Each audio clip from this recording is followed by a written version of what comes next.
All right, we'd like to welcome you to the August 7th edition of Noisy Reality. We're continuing our look at the war in Ukraine. Last week, we had Ivan Torres give a presentation on the operational realities and strategic horizons into 2026 of this situation. We followed that with Alex Stavropoulos giving an analysis of basically what's happened in May of this year. And we're continuing this look tonight with Ivan Torres. He's going to be talking about Ukraine mid-year operational realities and strategic horizons into 2026, part two. Ivan is a Army officer, retired Army officer. He's known on the Twitter feeds as the JOMINI of the West, and he's the chief executive officer and founder of the Janus Project Global Analysis. He is also worked with Roshan Consulting, and he's a research fellow to Dupuy Institute. So, Ivan, take it away. Thank you, Jim, for having me. And again, and like you mentioned, so this is going to be part two of the conversation we started last week, looking uh, at Ukraine as the war in Ukraine as it stands today. So, what are the operational realities that we've seen so far in 2025, as well as what can we tease out as what the strategic horizons are throughout the rest of this year and potentially into early 2026. So where last week we had a little bit more in the weeds operational view, this week we're going to start looking at I'm going to go over these strategic horizons and focus more on the political and diplomatic and economic front of the war and developments that have been occurring. However, we will dip down a little bit into the operational side because they all tie in together. But it's still a very a high look, about that 30 to 50,000 foot look, just so that we could get a good base. I have a few slides here that I'll go through. Some of them are from last week's discussion, and so we'll move through those kind of quick. They're more of just a point of reference. But then we can move back and forth between those, and of course descend from that high type of elevation down as detailed as the audience wants to get when we move into the question and answer phase. So, without further ado, um, I want to start by showing a very quick video. Oh, okay, here we go. Hold on a second. Okay, just wanted to make sure it didn't start before I kind of give a little lead in here to it. So this is a clip from an interview that former President Nixon did back in 1992. And it's about 2.5 minutes. He's asked what his opinion is of Russia at that point in time. Of course, the Cold War just ended. This is when the Partnership for Peace program and other initiatives were either looking to be started in their formation or had just begun. Looking, of course, to reach out, to Russia in the what was still a very fresh post-Cold War world, and it's kind of his take on what were the stakes at that point.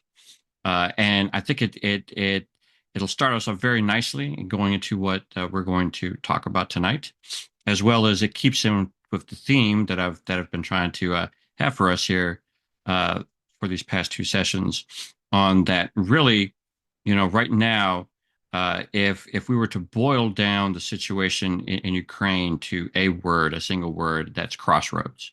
And in fact, Nixon in this clip, uses that term, and he kind of frames it in that way too. And that both countries are at a critical crossroads, an inflection point at this point in the war, and so we are really entering into what, at least what I'm terming, that kind of an end state phase where whenever we get to the end of this point, and of course that's still a undetermined point in the future. Like it could be in a few months, it could be sometime next year.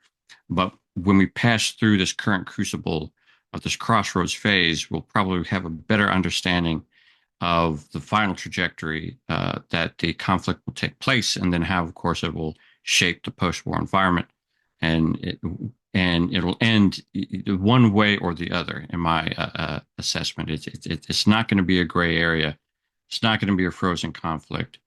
It's not going to be a perpetual conflict. There will be some sort of resolution, for good or ill, and then based off of that, then the post-war security environment, then of course will shape what will undoubtedly be the next phase of the contentious relationship, not just between Russia and Ukraine over the past 30 years, especially because of the war that has been going on since 2014, but as well as uh, Russia's contentious relationship with Europe as a whole. So with that, see, hopefully here, this will work.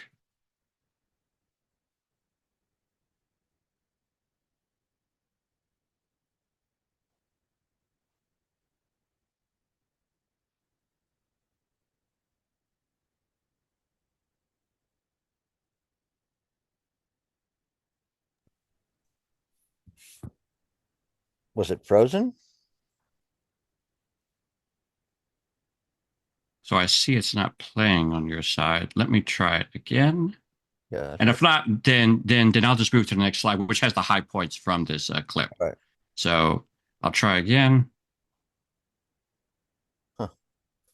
And for some reason, it seems like it's frozen. Ah, well, yeah, that's unfortunate that it's frozen, but that's okay because we always come prepared. But if you would like, of course, you could see this clip on YouTube. It's from the Nixon Foundation. You could just type in Nixon Russia 1992, and it'll come right on up if you want to hear what President Nixon had to say of the situation. But the next slide does capture it does capture his thoughts. Let's see here. Hopefully it comes up for you. I may have to back out and come back in and just skip this because the plane looks like it's kind of interfering with your with the thing. So just hold on one second here. Let me stop sharing and then start sharing again. That'll probably fix the problem. Okay, I'm going to share again. Technology is a wonderful thing.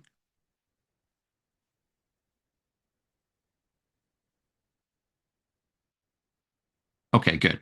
So here is kind of the big points that Nixon was making. There, see there here on the left side, and then on the right side is kind of what I pulled out from that to kind of bring us up to date on what he was saying back in '92 and how that's almost kind of manifested, or at least a version of it has manifested today. Because he was talking about, again, this was the crossroads. He was saying that at that point in time in '92, Russia could go either one way, which was that to take the road of greater integration with the West and in the international order, and that would have to have been fostered and led and nurtured by the West, particularly the United States, to move Russia in a new direction that it wouldn't fall back onto some of its historic, uh, not so good approach, right, to international relations, foreign affairs, and how it related to its neighbors. And if that was successful, it would open up a whole bunch of new different opportunities. Or it could go to the other down another road, which he lamented as, and he called it a new despotism. So you see there, as I just mentioned, there was the Russia's at the crossroads. There was the first point. And what he termed in this video is that the danger was Russia falling into what he termed a new despotism that would have been infected by the historical pull to Russian imperialism, which of course, as he called it, was a virus within Russian foreign affairs and Russian politics, and had been for quite some time. And that if that occurred, so what it would have been then if Russia rejected its integration, its acceptance of an open society based on civil liberties, of course, democratic institutions and practices, personal freedom, that it in essence would be a mortal danger to the international order. That it would imply Russia returning to being a more aggressive and expansionist um, uh, type of government and having that as its focus for its foreign policy. If it did succeed, there would have been a lot of benefits to both the region being the immediate region of Eastern Europe and by extension the rest of Europe, as well as several economic and ideological benefits of really folding Russia in within the international order.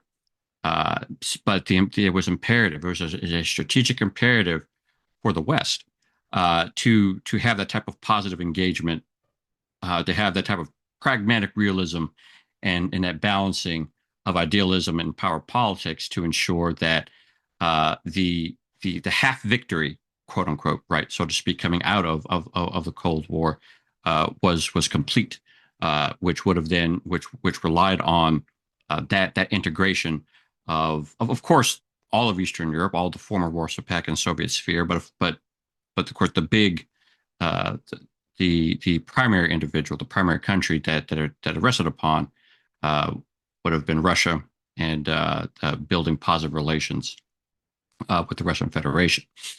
So fast forward then 30 some odd years, and we get to 2022, and now of course in 2025, and so this warning that Nixon gives back then. In fact, he wrote, and you could go to the Nixon Foundation and actually read the letter, a rather in-depth letter of to at the time to President Clinton on on what his suggestions were when it came to the Clinton administration's policy toward Russia.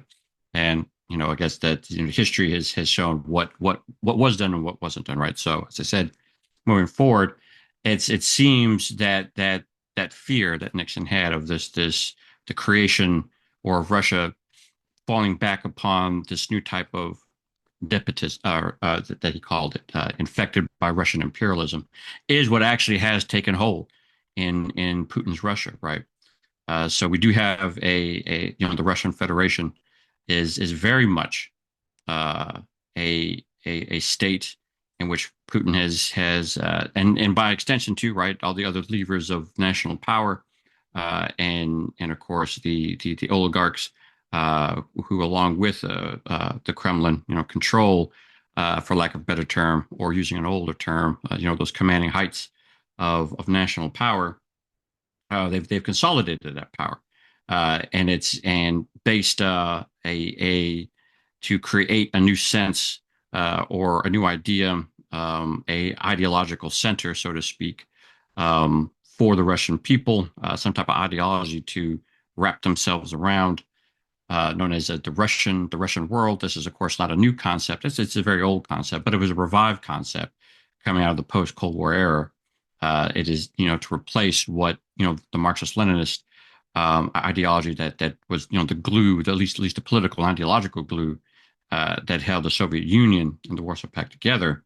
But to have the concept of the Russian world then to take its place, to give, and this is based off of a blend of nationalism, of orthodoxy, of course a sense of revanchism, that has been steadily manifesting as more and more ambitious imperialistic actions. And that, I think, is an important thing here shortly when we start to talk about what is that the current ambition gap, again, to turn another phrase, that both Russia and Ukraine are currently facing, right, to achieve their war aims and get to war termination.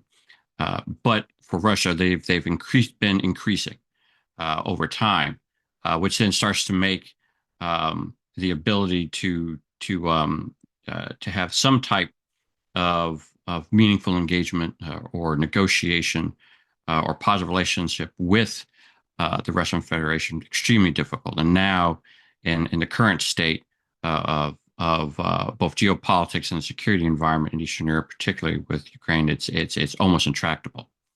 But you see, there's some of the other points that I've gleaned from, right, how it's manifested in the war in Ukraine, and that the point here is that the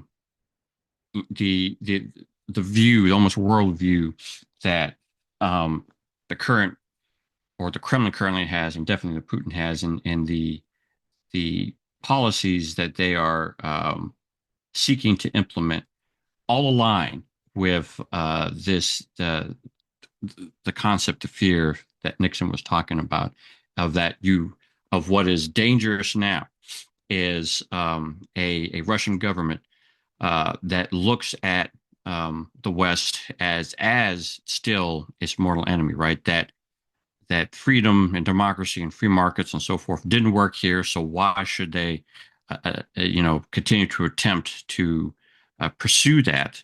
And then by extension, um, that then pulls out to a lot of its partners, some of its allies. We see the same. We see other nations, whether it be North Korea, whether it be the People's Republic of China, Iran, other ones that as well, saying that is showing that coming out of course, the 90s, almost a rejection of what the promises were coming out of the Cold War, and then that again that makes it almost intractable, right?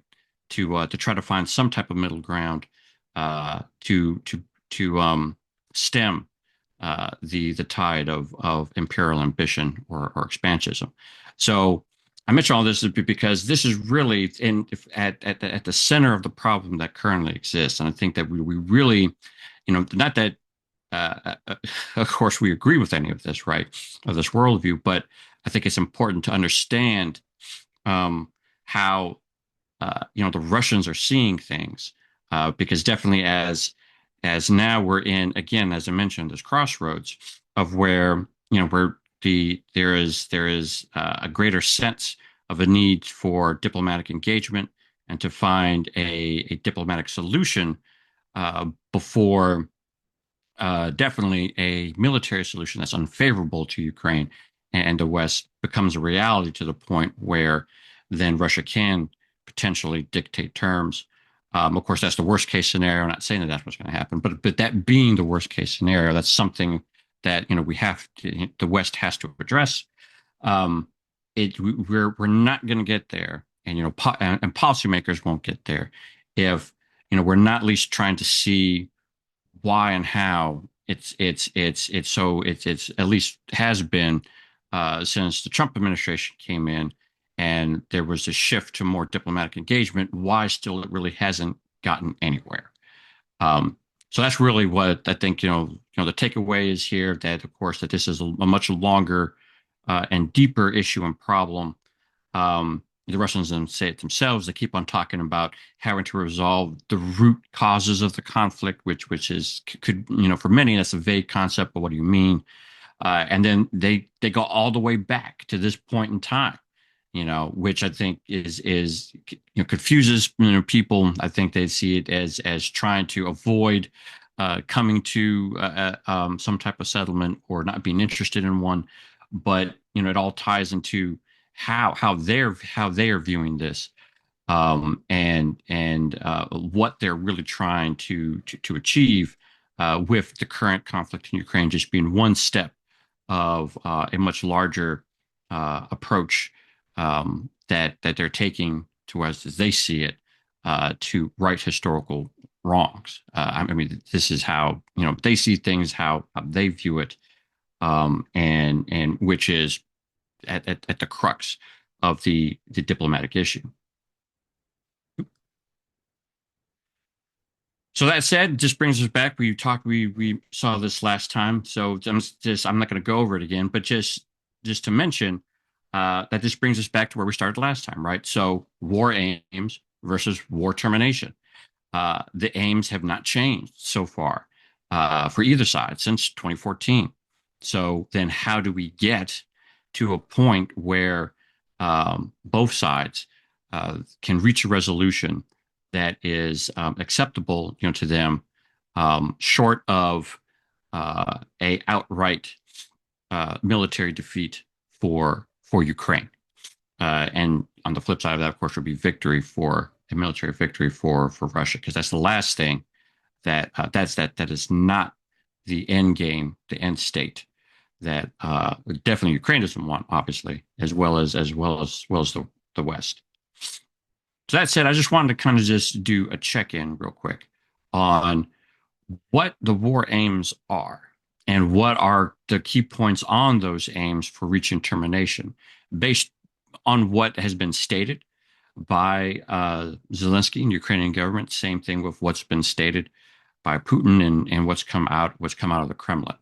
So on the left side, you see the what that this is a quick blurb, a small paragraph on what the end state for Ukraine is, and this is just a summation of comments ever since, even prior to, in the build up to the full scale invasion, and definitely afterwards, of what Zelensky and what the government Kyiv has said um, their ultimate goal in this confrontation with Russia is.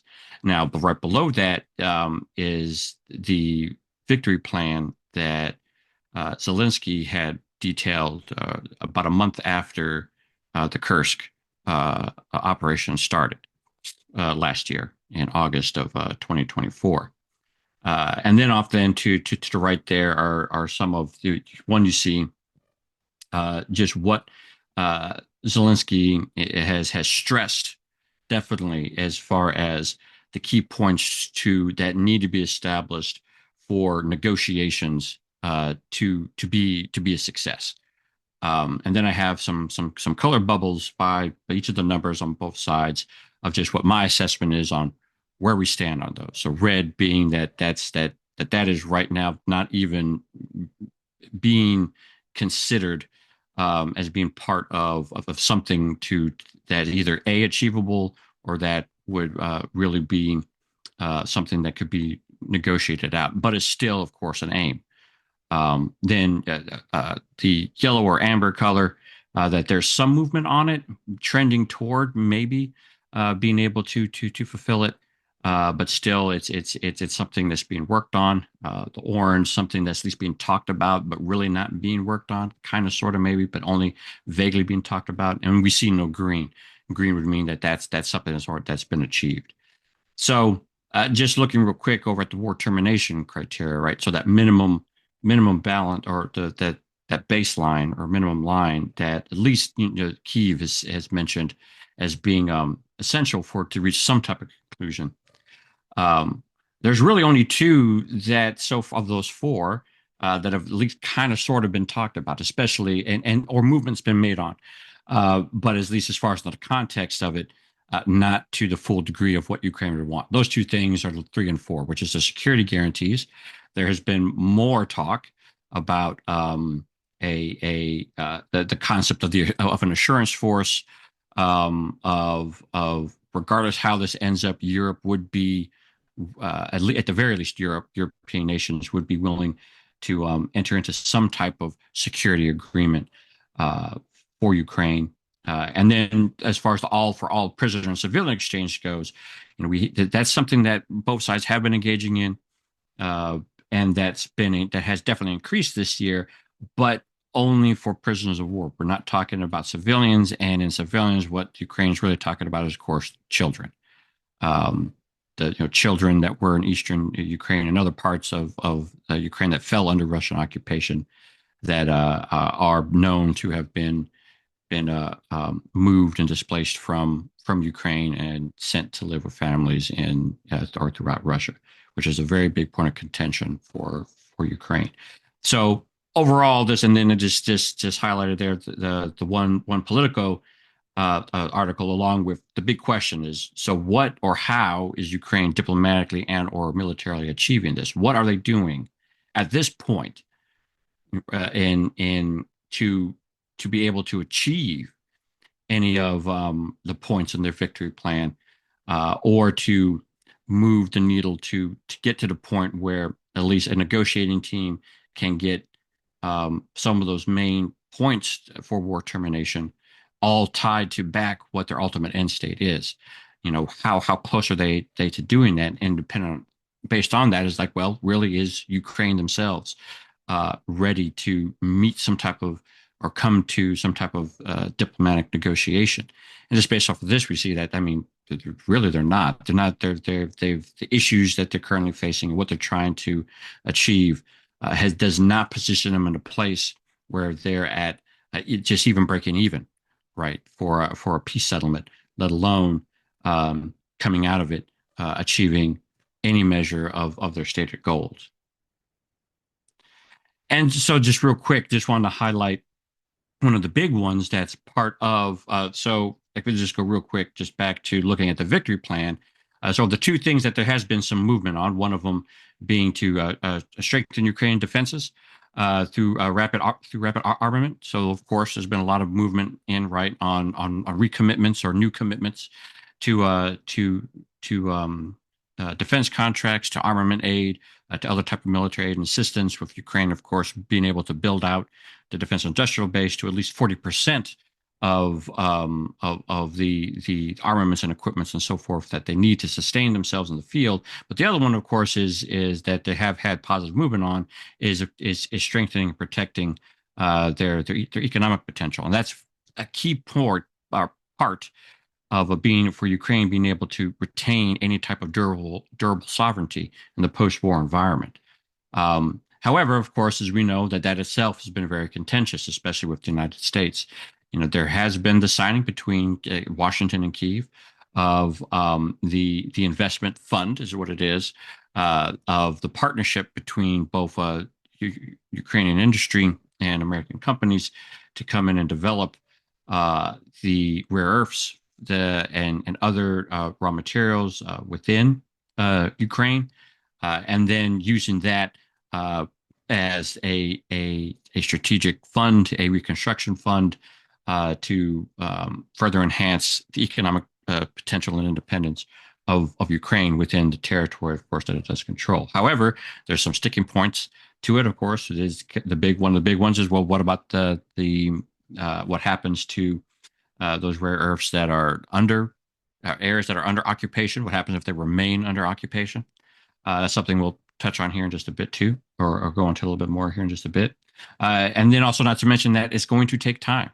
It is still a good 5 to 10 years before any of this will start to see fruit. So at the moment, there is the potential still latent, and what was promised as far as Ukraine's ability to use the funds from this not only for reconstruction but also to purchase needed military assistance, of course, is out of reach at this time. So again, that goes back into the question on the previous slide of what really Ukraine is able to do as its own war aims have evolved since the start of the full-scale invasion, balanced against how it gets to war termination, and that, of course, is a big strategic dilemma for Ukraine. But that dilemma is not limited to Ukraine because Russia's facing it too. So here we have the same thing for Russia. Now Russia's trending somewhat better than Ukraine. One of the reasons why is because Russia's a lot of the goals and objectives that they have set for themselves are actually a little bit more concrete. So for Ukraine, they're still a little bit more kind of nebulous, not too really well defined. They're kind of big, and really it's hard to measure some of those. But for Russia, some of these things are actually very measurable. I mean, they do go into it's either it has occurred or it hasn't occurred. Particularly when it comes to things like the the holding of territory and or some of the economic objectives that they're looking to come out of this. We at least have an idea of what the Russians think a demilitarized Ukraine looks like. That comes from the Istanbul Protocol, May 2022. We do get an idea of what they were looking to impose on Ukraine at the time. So this is to say that this is why you see, compared to Ukraine, a little bit better picture. It's not too much, there we still see red, we still see some orange here on some of these either goals to achieve their war aims and get to their war state, and then some of what is the Russians key points on war termination criteria. There's 5 of them, right, which is definitely, and these are things that they've been saying ever since December 2021 when they were talking about no NATO expansion then, and a lot of people were kind of scratching their heads. You saw this a lot in the media. It's like, well, what are they talking about? NATO. This is what's going on right now. Is real focus on Ukraine, but they definitely do not want any more NATO expansion. A demilitarized Ukraine. They want Ukraine and my extension, the international community to recognize their territorial control of what they're occupying, a shift in economics as well as of course ending of sanctions, and then of course Ukraine firmly within in the Russian sphere. And there at the bottom is just a comment, of course, from TASS from of just about the Leverov again stating that that the road to a lasting peace is to quote unquote address these core issues, which again kind of goes back to how I led about this idea, the kind of concept of the Russian world, which is in itself is difficult to define or to measure, say, in having type of success, but when underneath it there are some concrete things. The Russians are just able to place but the Russians kind of need some of those concrete things to point to for their own domestic audience, not just your average everyday Russian, but of course those that are helping to fund this thing. That are those Russian oligarchs and others within the economic and political apparatus, of course, that prop up or ensure that the government or that Putin's government remains functioning. So then, just moving along again, this is just a page from that May 2020 Istanbul Protocol. This is just addressing the demilitarization, and although we have an idea of what the Russians were thinking about, you see there on the page what the Ukrainians were thinking about. You got the two different brackets, right? In bold, black is what the Ukrainians were saying. Well, no, this is what we're looking at for, or what's on the table for us for a post-war armed force. And then what I've teased out here, what was not in bold, and what the Russians were demanding. And you see, it's just what this essentially says is that the Russians were really looking to create a severe military imbalance relative to the size and potential of Ukraine, and size meaning both population, territory wise, and of course its potential, its capacity, its defense industrial base, its economic potential. So that way, it would just leave. It would have no choice, but Ukraine would have to rely on the Russians, or to placate to Moscow in order to prevent a further future invasion if it wanted to remain a pseudo-independent state. And another piece of that, which isn't here, is actually a very interesting thing to read. You could at least see from then. And of course, the Russians say now, this should be the starting point, right? Just pick up where we left off in the negotiations. But even then, the Russians weren't adverse to new security guarantees so long as they could veto them. So again, it's an interesting document to read, and it shows really that what it is still a maximalist approach for Russia. Their ideal is in the end that Ukraine in essence becomes another Belarus as far as what its relationship is to Russia, that it's integrated back in essentially into the Russian sphere in every way possible, political, economic, militarily dependent, and so forth. So again, just keeping this in mind when it comes to how negotiations are and are not occurring, and what really would take to definitely get Russia to the table. So just real quick, just wanted to show a cleaner map from last week, just to begin to put this all into some perspective with Russia's own evolving war aims, how they've been going since December 2021 and February 2022. So just real quick to orient you to the map here of what you're seeing. You're looking primarily at eastern Ukraine. You see the Donbass there in the green, or the olive green color, which is really Luhansk and Donetsk oblasts. The dotted red line is where currently the Russian line of troops is, the Flot. The marooned highlighted line is the claimed Russian border. That's the border of the 4 oblasts, Zaporizhia, Kherson, Luhansk, and Donetsk. And I've pointed out a couple of rivers there that are highlighted in blue. You have the Donetsk River as well as the Oskil. Then there's another one that's not labeled. It's just south of Zaporizhia city.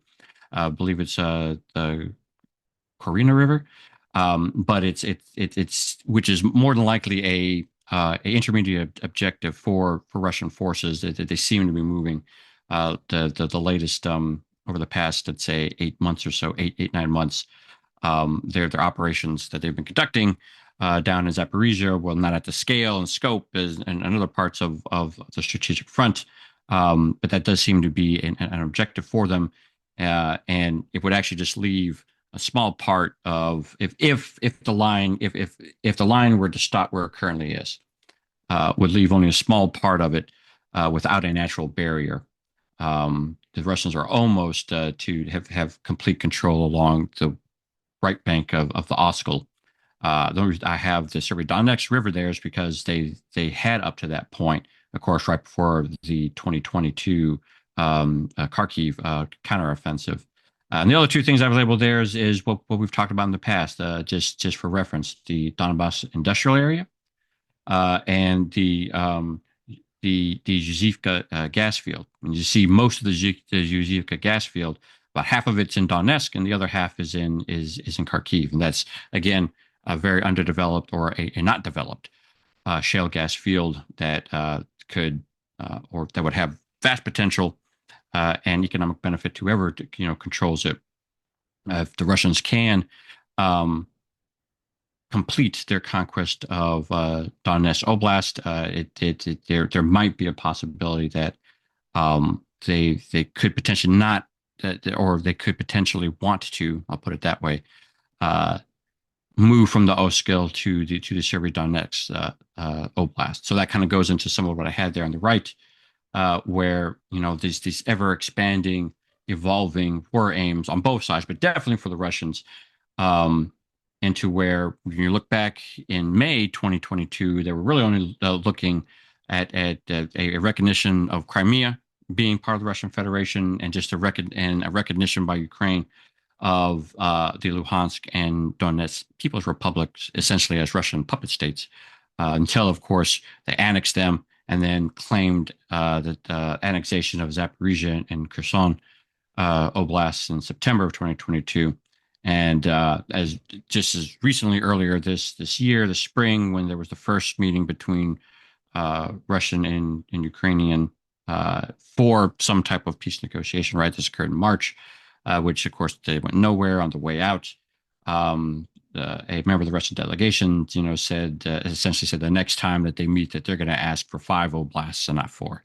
And this is something that's been repeated by various different members of the Russian State Duma and other Kremlin officials. But then that goes into what I mentioned before, which we'll talk about here in just a bit, which is the actual ambition gap, right? So what actually can the Russians achieve based on their capabilities against, of course, those of Ukraine. So I just wanted to touch real briefly here on one of the other big strategic dilemma for Russia, of course, is the economic pressure.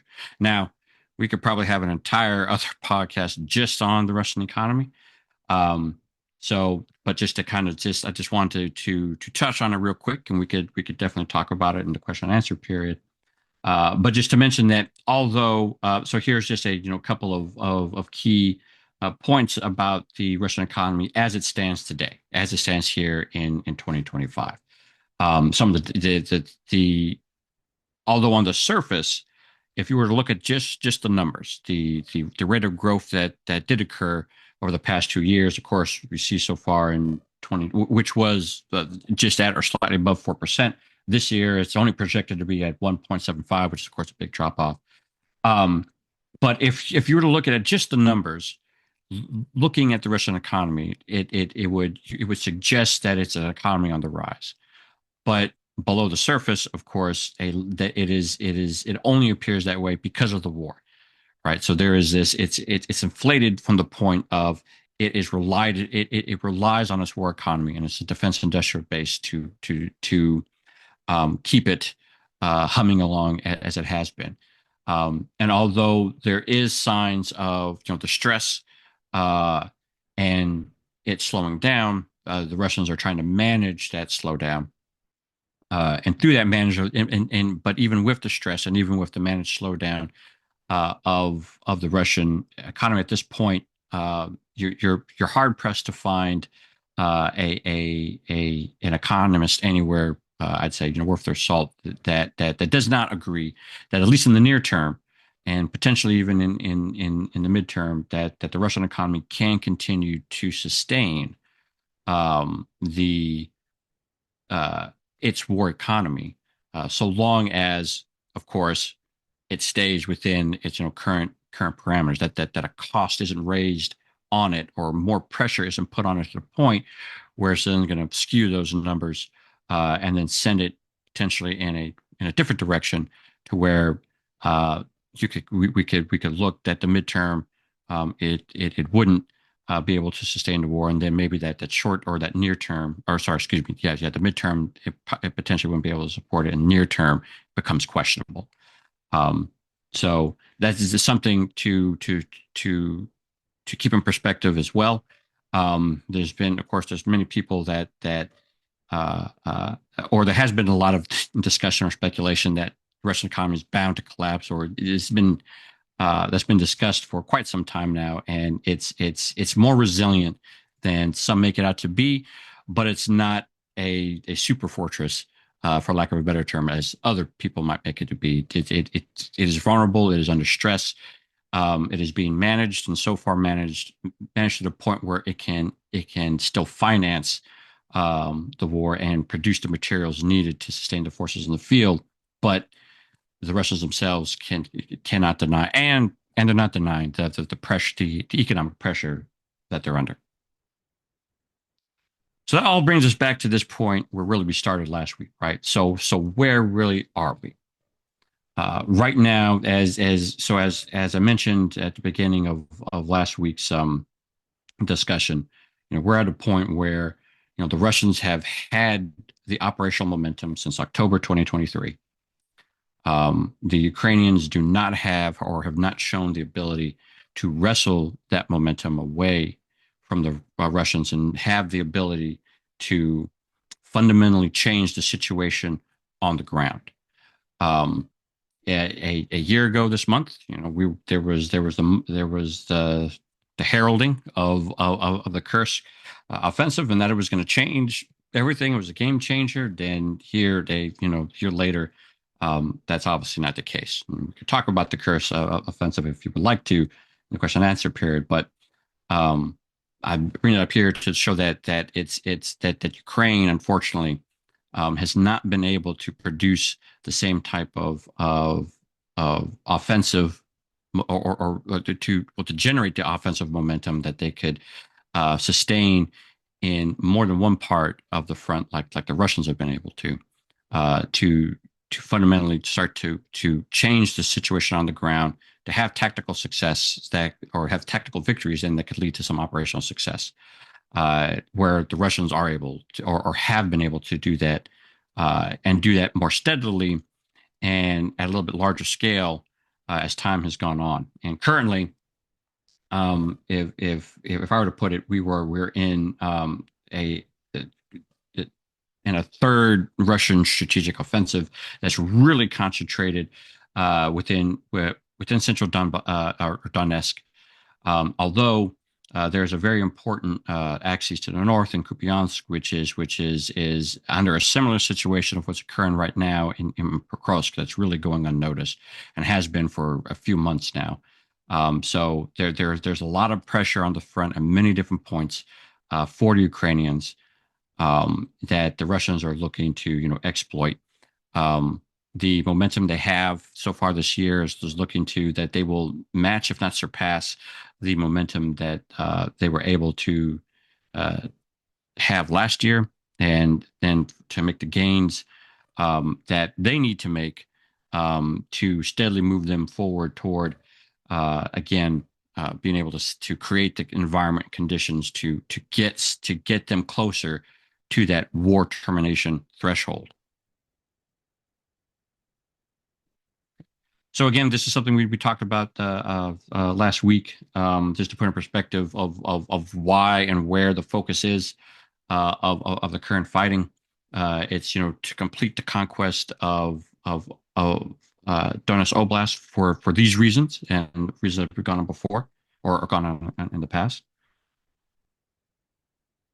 And again, it's still that same military problem that both sides are trying to overcome, and keeping this within that larger strategic picture that we started off with. Again, with Russia looking to um, ensure that its own heartland is secure, that it can maintain and keep this concept of a Russian world or so forth. It is for them. It's imperative to at the very least secure the Donbass, as well as southern Ukraine, as much as the Black Sea coast as possible at a minimum.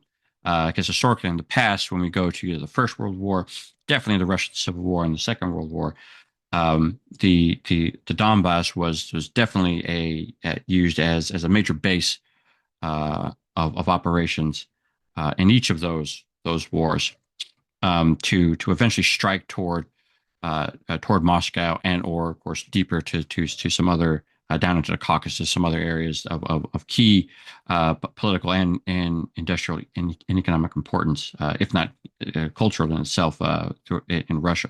So then that ties into, as well as the the uh, uh, the recent addition of a goal of Putin has placed on the Russian armed forces to create this supposed security zone, like buffer zone, an international buffer zone, in whether it be in Kharkiv or Sumy Oblast, and that's of course, and that ties back into the whole demilitarization piece. One of those things on there that the Russians had was that Ukraine couldn't possess any type of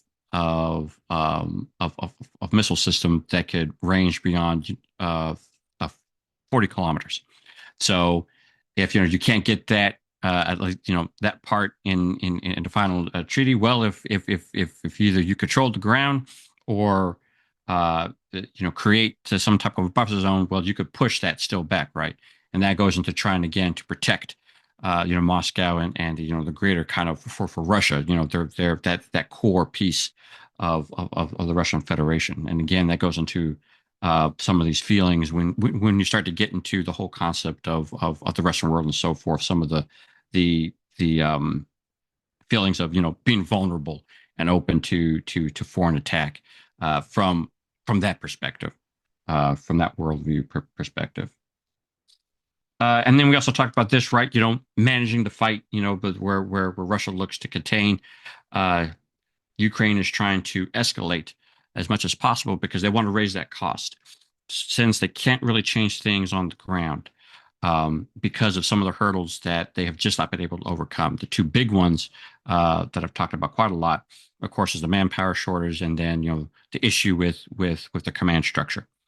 They're through their strategic strike campaign and using other asymmetric means here, primarily drones, to raise the costs for Russia, not only economically when it comes to the targeting of the infrastructure that supports the Russian war economy, but politically, and not so much politically internationally, politically domestically. So to kind of counter that Russian world narrative, and Moscow's ability then to protect the Russian people, and so forth. If the Russian state is vulnerable, and it then that brings into question the ability of the Kremlin to safeguard their people and so forth, and then hoping that leads to some type of internal dissent, more so than what we've seen, to the point that then internal political pressure is then brought upon the Kremlin to end the war, again to raise those costs. That's what really is the goal of the Ukrainian strategic strike campaign, and something that they've increasingly become, or looked at, rather deep and unorthodox targets to hit, to produce those types of effects. And again, we kind of went over this last time too.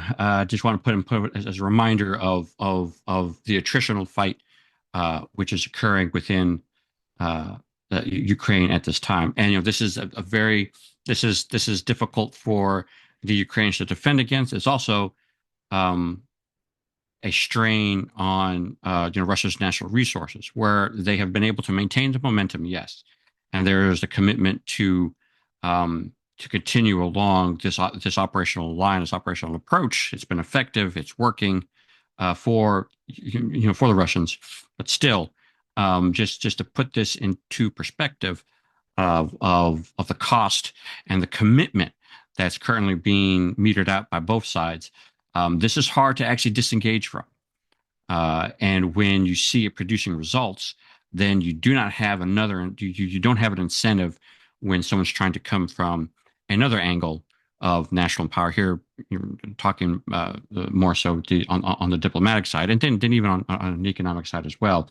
But when you're still producing results, and it takes a long time or some time for sanctions to take effect, or for a diplomatic initiative to move forward, or even for some intelligence operations to have the impact and effect you want them to have, as long as you're still, in essence, for lack of a better analogy, moving the ball down the field still each day, then you're going to be committed to that because it's getting you the results you need and getting you closer to achieving the goals you're seeking to achieve. So this is something I've talked about the last time. Really didn't have some type of a graphic aid to help. This is probably not the best one, but I wanted to throw it in this time to try to sort of have us for if there's something to talk off of if there's more questions or more discussion on it. But as I mentioned last time, the big thing that is really dominating the battlefield and is something that the Ukrainians have not been able to effectively counter, given their their manpower shortages, their issues with command and control, is the reconnaissance fires complex. This is a concept. Just a brief reminder. There was a concept that came out of or was the counter to the development of air land battle within the U.S. Army and then in Air Force, and of course, then by extension, it being it proliferating throughout NATO in the 80s and 90s. So this was the Russian answer to that, which was to create, in essence, bubbles of protection and maneuver. Right, that was you had these well integrated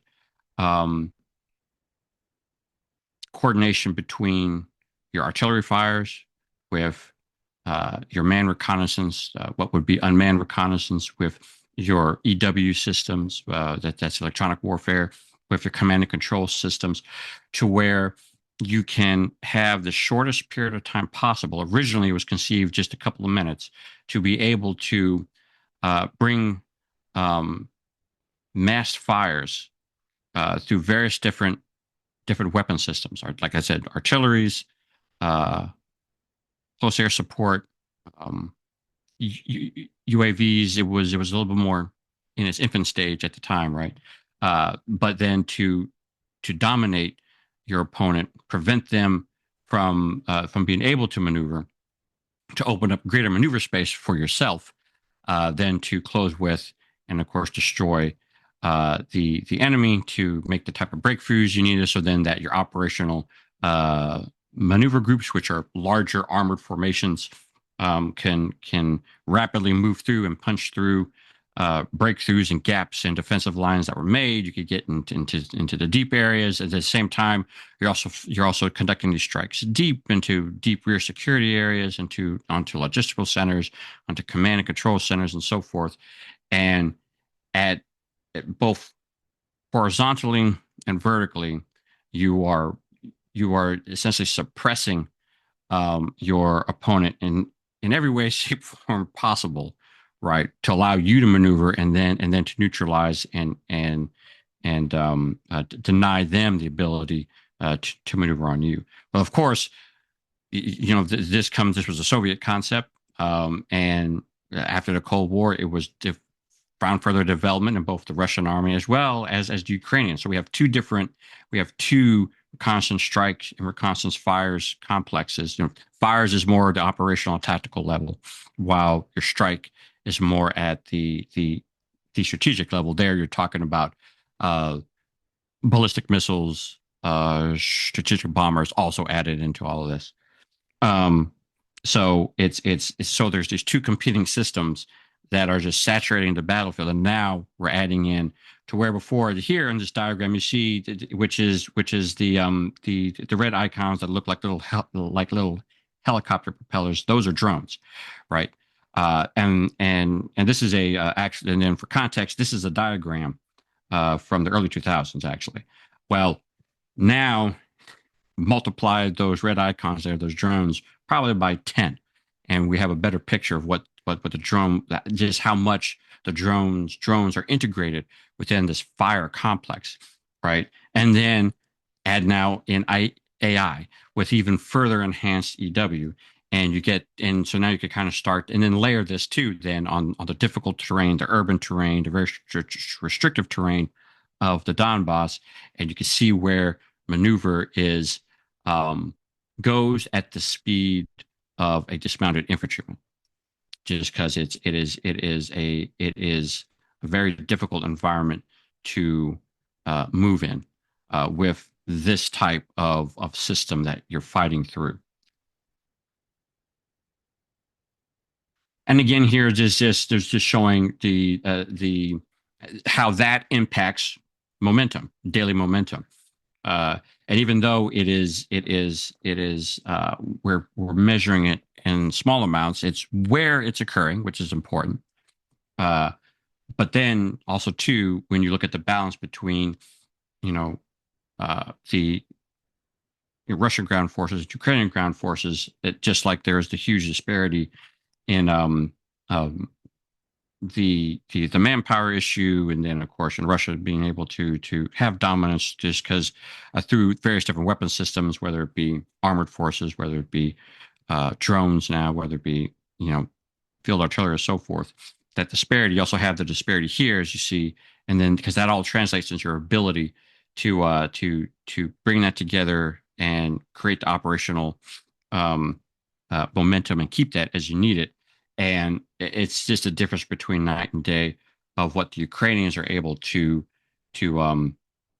uh, project in an offensive capacity compared to what the Russians are. And then that was last week when we talked, and then this is what the last week looked like. And you see, it's still a big disparity. This past week, as there was, it was the Russians have a command cycle that go through. This past week was more of a for the Russians more of a reset and reconstitute time period. And then this week they've really now, as you've seen, or you can see in this past week that there's been a definite uptick back, and some of the focus areas and that they're trying to make gains in. So probably will have higher um, uh, daily rates of advance this week when we're tallying them up. But even though it was lower, then you see a little bit more from the Ukrainians. That's still a difference of night and day, right? So again, this is just shows. I mean, these are two small snapshots, but they definitely are illustrative of the difficulty the Ukrainians currently have in generating enough combat power to then actually take the fight to the Russians outside of just holding their lines and and doing attrition through defense or defensive measures. And then it brings us back because we saw this last time, just what we talked about, kind of what what has been surmised as the Russian summer campaign. What the plan is. These objectives and stuff come from it's open source. What Ukrainian military intelligence has put out the herd, as well as one of Ukraine's leading think tanks, the Center for Defense Strategies. Um, And we talked about the kind of what the focus is really. This is the focus, right, for the remainder of this year and potentially for early next year. Um, and this is the place where really the war is going to be won or lost. The Russians are pushing and pushing hard to complete their, as I've mentioned, the conquest of central and the northern Donetsk Oblast. This is pretty much what you see here. The top part, or this kind of center part here, where my cursor is kind of moving, this is Slovansk, and here is Kramatorsk. Down here is Konstantinivka. This here represents the what was typically referred to as the Slovansk Kramatorsk urban conglomerate. Sometimes it's called the Fortress Belt.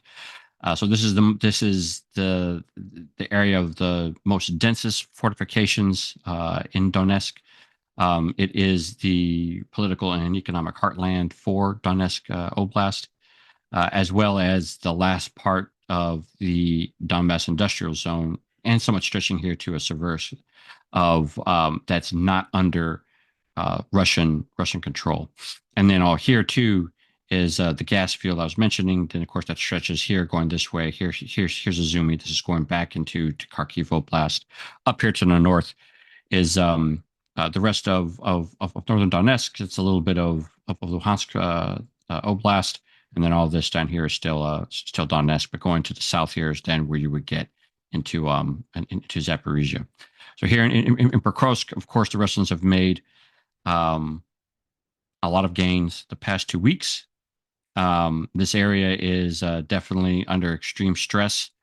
We could talk about that, what the situation really is like here, as well as what's it like here up in the Liman area. They're pushing hard for these two areas, right? As well as so you have this larger um, envelopment maneuver that the Russians have been working on for the past several months, as well as an inner one, which is here in the Torres area, and they're going to Konstantinivka, which of course recently, I believe it was the 31st of July, the Russians really completed the capture of Chasiv Yar. There's some areas in the outskirts that Ukrainians still hold on to, just like when Torres pretty much fell under Russian control. There were still some areas on the outskirts that Ukrainians held that they were still able to then still sortie into the city and kind of still keep the Russians kind of hung up there for a few months more. But really, the city fell under Russian control several months ago, although it wasn't completely cleared of all Ukraine's resistance until the end of the spring, beginning of the summertime. But again, just maybe for those that weren't on last time, this black line here, this is the new Donbas line. What that is it's a series of fortifications that stretches all the way from the north in just opposite the Oskil, all the way down through the rest of the Donbass, and then even stretching into some of the Zaporizhia. They're situated up on high ground that's much more that's able to be better defended. Of course, that has good view as far as for drones back down into just kind of, so like all this land here is really kind of low on this area. It's a series of river valleys. There's some areas where there's high ground, but really it's low down here before you kind of get up high back over here again. So really right now, if like you want to think about it, this is being very general because it's I'd want you to think the next thing I'm going to say is that there's this big deep valley here, because there isn't. But generally through here, it's a very low area that the Russians are fighting through, and that the Ukrainians are defending before you get back up on a little bit higher plateau here, and there's a higher plateau back here toward here is the actual city of Donetsk. But the danger here is, as I pointed out here with this red dashed arrow, there's a gap in the line, which the Russians are making they are headed toward. So this was an emergent, it seems, objective that has come about in the last month, and the Russians have really been pushing hard. Right now, of course, this line is this is where the line was about 2 weeks ago. I just haven't added the new line to my map update, but this line is definitely a lot It's a lot closer. It's just more. It's moved more up. This is Dilponivka, which has come more lately in the news as a target of the Russians, and they've made more ground toward this way. Of course, really a lot of the roads now leading into to Pokrovsk, they're so saturated with FPV coverage. It is extremely difficult for the Ukrainians to move in and out of their defenses in the Pokrovsk and Leningrad area. But I would put all this here just to bring us back down to this level, trying to show that that the linkages that the Russians are making between their actions on the ground against some concrete um, measures of performance, right? That some metrics that they can gauge how close they are to get to some of their war termination criteria, to achieving some of their objectives. Um, and it's a little bit more focused for the Russians at the moment. The cores you see here, now there's the whole portion of the strategic front, the Donbass, is manned by corps, by Ukrainian army corps. And although it is right now, there's still it's that they haven't had yet the effect, their desired intended effect of uh, fostering better coordination between Ukrainian brigades. It's still uneven.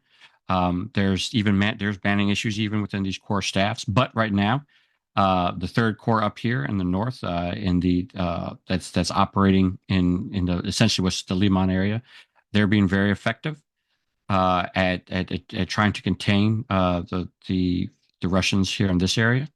Although the Russians believe that they've really met their westward objective as far as how far west they wanted to go before they really started turning back down toward the Liman area.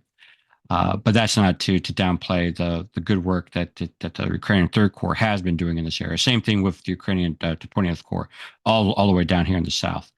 When they came into or became operational was at a critical time for the Ukrainians, and they were able to conduct a very effective delayed withdrawal back up here to the Novopolivka area to kind of reestablish the southern defensive line here in southern Donetsk, which came at a critical moment, like I said, for the Ukrainians. And so, just real quick, and we could come back to this. I know it'll probably be a topic of discussion.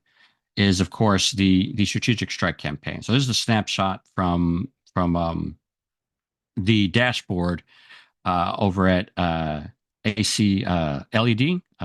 That's the armed conflict.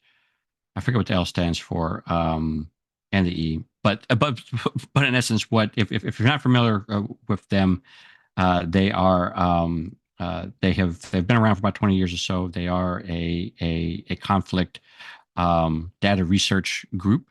They monitor conflicts around the globe. They do a really good job of getting good hard data, geolocated data of events in conflict zones. Here, you're looking at what they have as geolocated events between from last we spoke that we had this big conversation in March, from March 10th up until just the first of this month. As you see here, essentially the blue, what you're looking at, all the blue dots, those are confirmed either airstrikes or drone strikes. And as you see there's a total as far as airstrikes and drone strikes go, a little over 17,000 in the past 100, or in this 144-day period, that averages out to about 118 confirmed strikes per day of where a drone and or an airstrike hit its intended target. That then translates into something else, which is, of course, a lot of the official reports, right? They either come out from the Russian MOD or the Ukrainian MOD. The data numbers are definitely inflated. The interception rates that both sides claim are definitely way lower than what they advertise. The missiles and drones are more accurate than what is reported, and of course for their intended targets are having the desired effects that they're having. So for Russia, of course, definitely targeting not only critical infrastructure but civilian infrastructure, and of course in that effort to break Ukrainian morale. For Ukraine, it's mostly on the war economy aspect of the Russians, not only to try to have that impact on the flow of material into Ukraine to continue to sustain the forces in the field, but then also to have that economic impact that's felt amongst the average Russian citizen.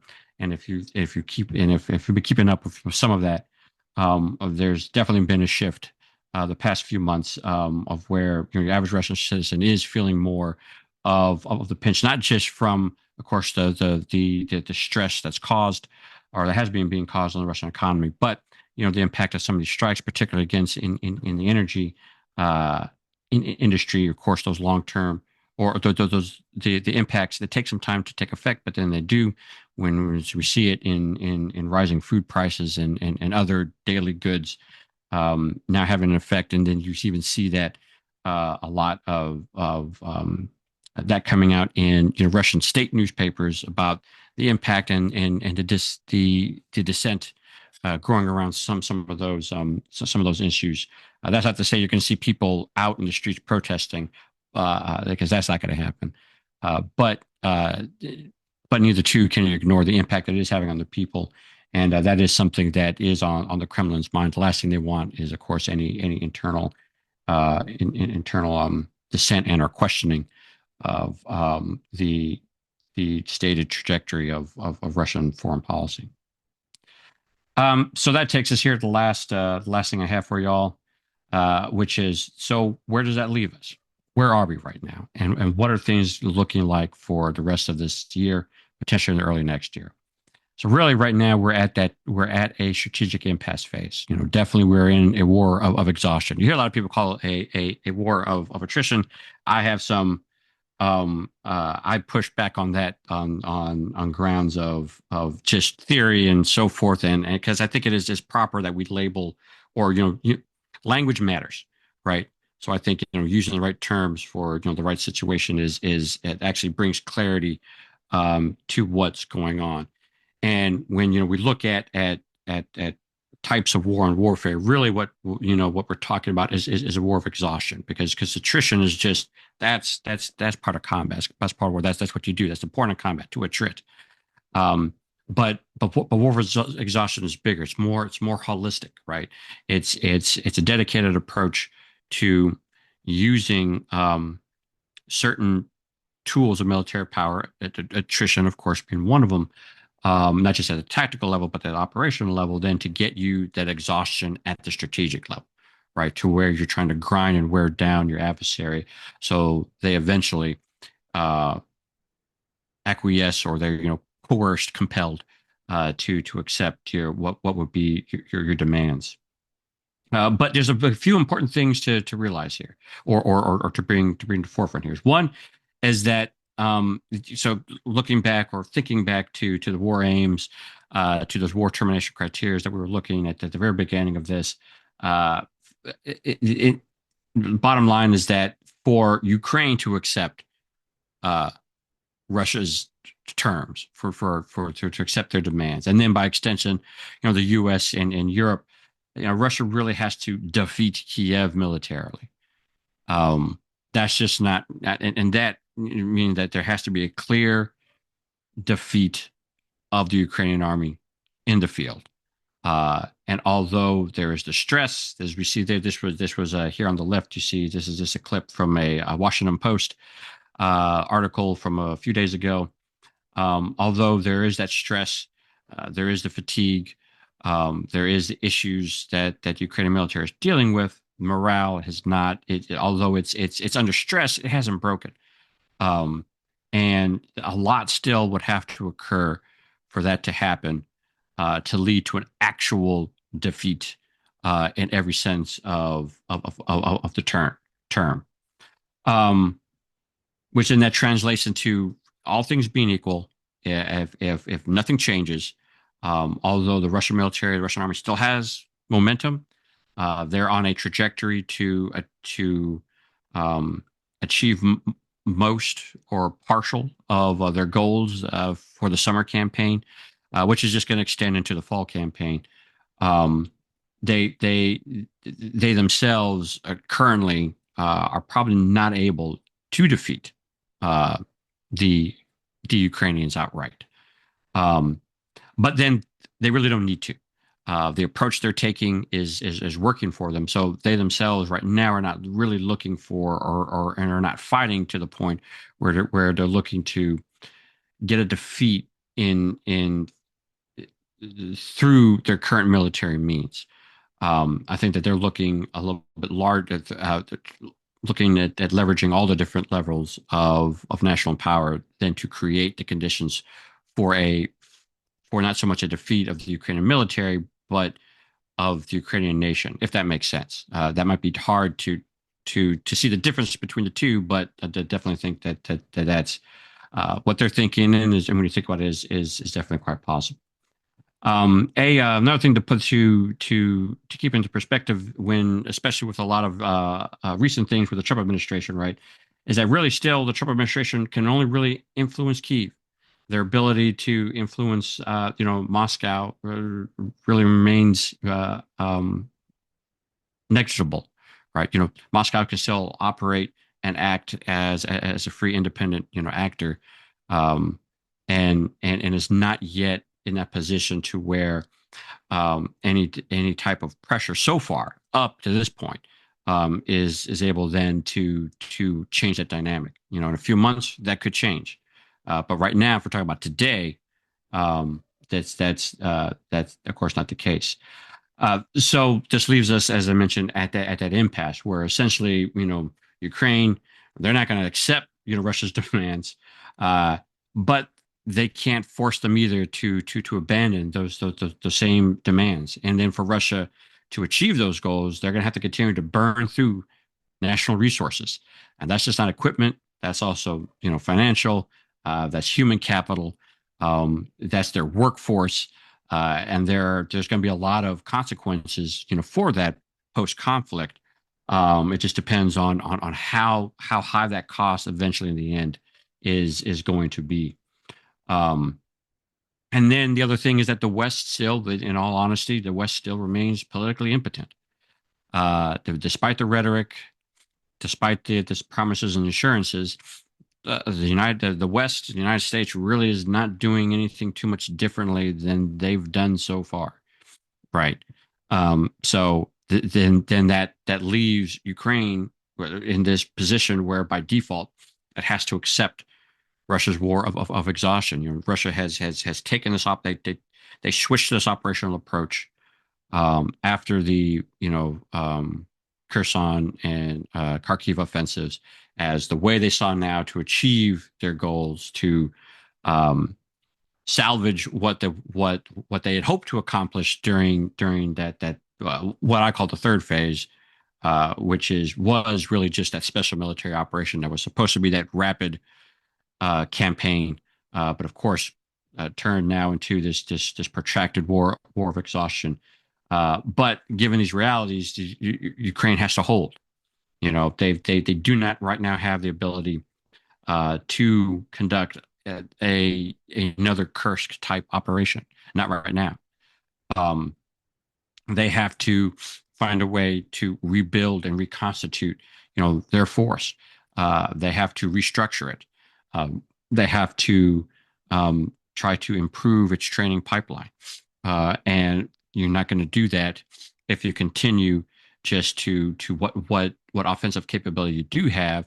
You essentially you're throwing it away tactically in operations that are really not getting you anywhere closer to the achievement of your war termination criteria or any of your war aims. So if they are going to have a chance of doing that, they need to spend several months trying to build that out. And so that's what they're currently focusing in on, and still trying to cling to asymmetric means for that to occur. And here is really relying on unmanned systems to fill that gap, to hold the line defensively, to attrit Russian forces, to keep them or as I almost say contain, but this is the words coming to mind right now. But to hold them back as much as possible, to slow down their progress as best they can. For and then to still then to raise those costs that I was talking about, primarily through their long range strategic strike campaigns, as well as various different intelligence operations, which you might have seen some in the news, of course, particularly um, targeting their energy exports, targeting the shadow fleet, and so forth, to raise those costs to such a level where it compels Russia themselves to change their objectives. For the Russians, while they have the momentum, they're going to keep pressing that momentum to, at the very least, get to what they see as their minimal acceptable end state, which is at the very least is, like I'd mentioned, the completing the conquest of Donetsk, Oblast, of and then some of those other war termination criteria that we talked about earlier. Um, as they themselves start to adjust their economy that's under pressure to keep it being able to sustain a long fight up, but without sacrificing some of their longer term ambitions, which will come post conflict when it comes to what they see as potentially the ultimate confrontation with the rest of Europe. So, but then that gets into, as I mentioned before, that ambition gap, right? That ambition credibility gap, where based off of can you achieve your goals based off of the the uh, capacity and capability of your military force. And there's definitely a gap there on both sides. It's just not the Ukrainians, right? I've mentioned a lot their manpower uh, um, difficulties, but for the Russians, there's that gap too, right? Of keeping up this momentum, and even though they have that advantage in mass at this point, across the board, whether you're talking personnel or various different weapon systems and so forth, um, it's as we could see can only go so far so fast, and have so much of an effect at this stage in the game.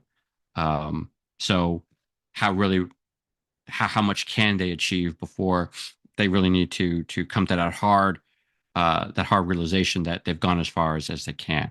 So that's going to really set up the end of 2025 and early 2026 as a time of hard choices for both sides, uh, and not just Ukraine and Russia, but then for Europe and by extension, the United States on what really more are all the stakeholders willing to commit to furthering whatever the different goals and objectives that each of the different players are seeking out of this, which is why then I'll just come back to my original comment, where I started us off at that this will end with some type of resolution. There isn't going to I do not see this ending where it's all well, it not ending, right, where it just kind of continues on in some frozen form or whatever the case might be. There will be an end to this, but that doesn't mean that that's the last score, so to speak, between the two. It will be the end of this phase of or this portion, this iteration, this era, um, pick your word, right, of this the confrontation between Russia and Ukraine, and then by extension the rest of Europe. And then, however, then based on that ending, we'll see a reshaping of the post-war security environment, and then it'll ramp up and gear toward what's next on the horizon, deeper, closer we get to 2030 and beyond. So that's all that I have. Looking forward to any questions and to the discussions, and thank you for your attention. Well, thank you, Ivan. Excellent. Um, Anybody have any comments or questions? Yeah, go on, Mark. Julian was first. Go on, Julian.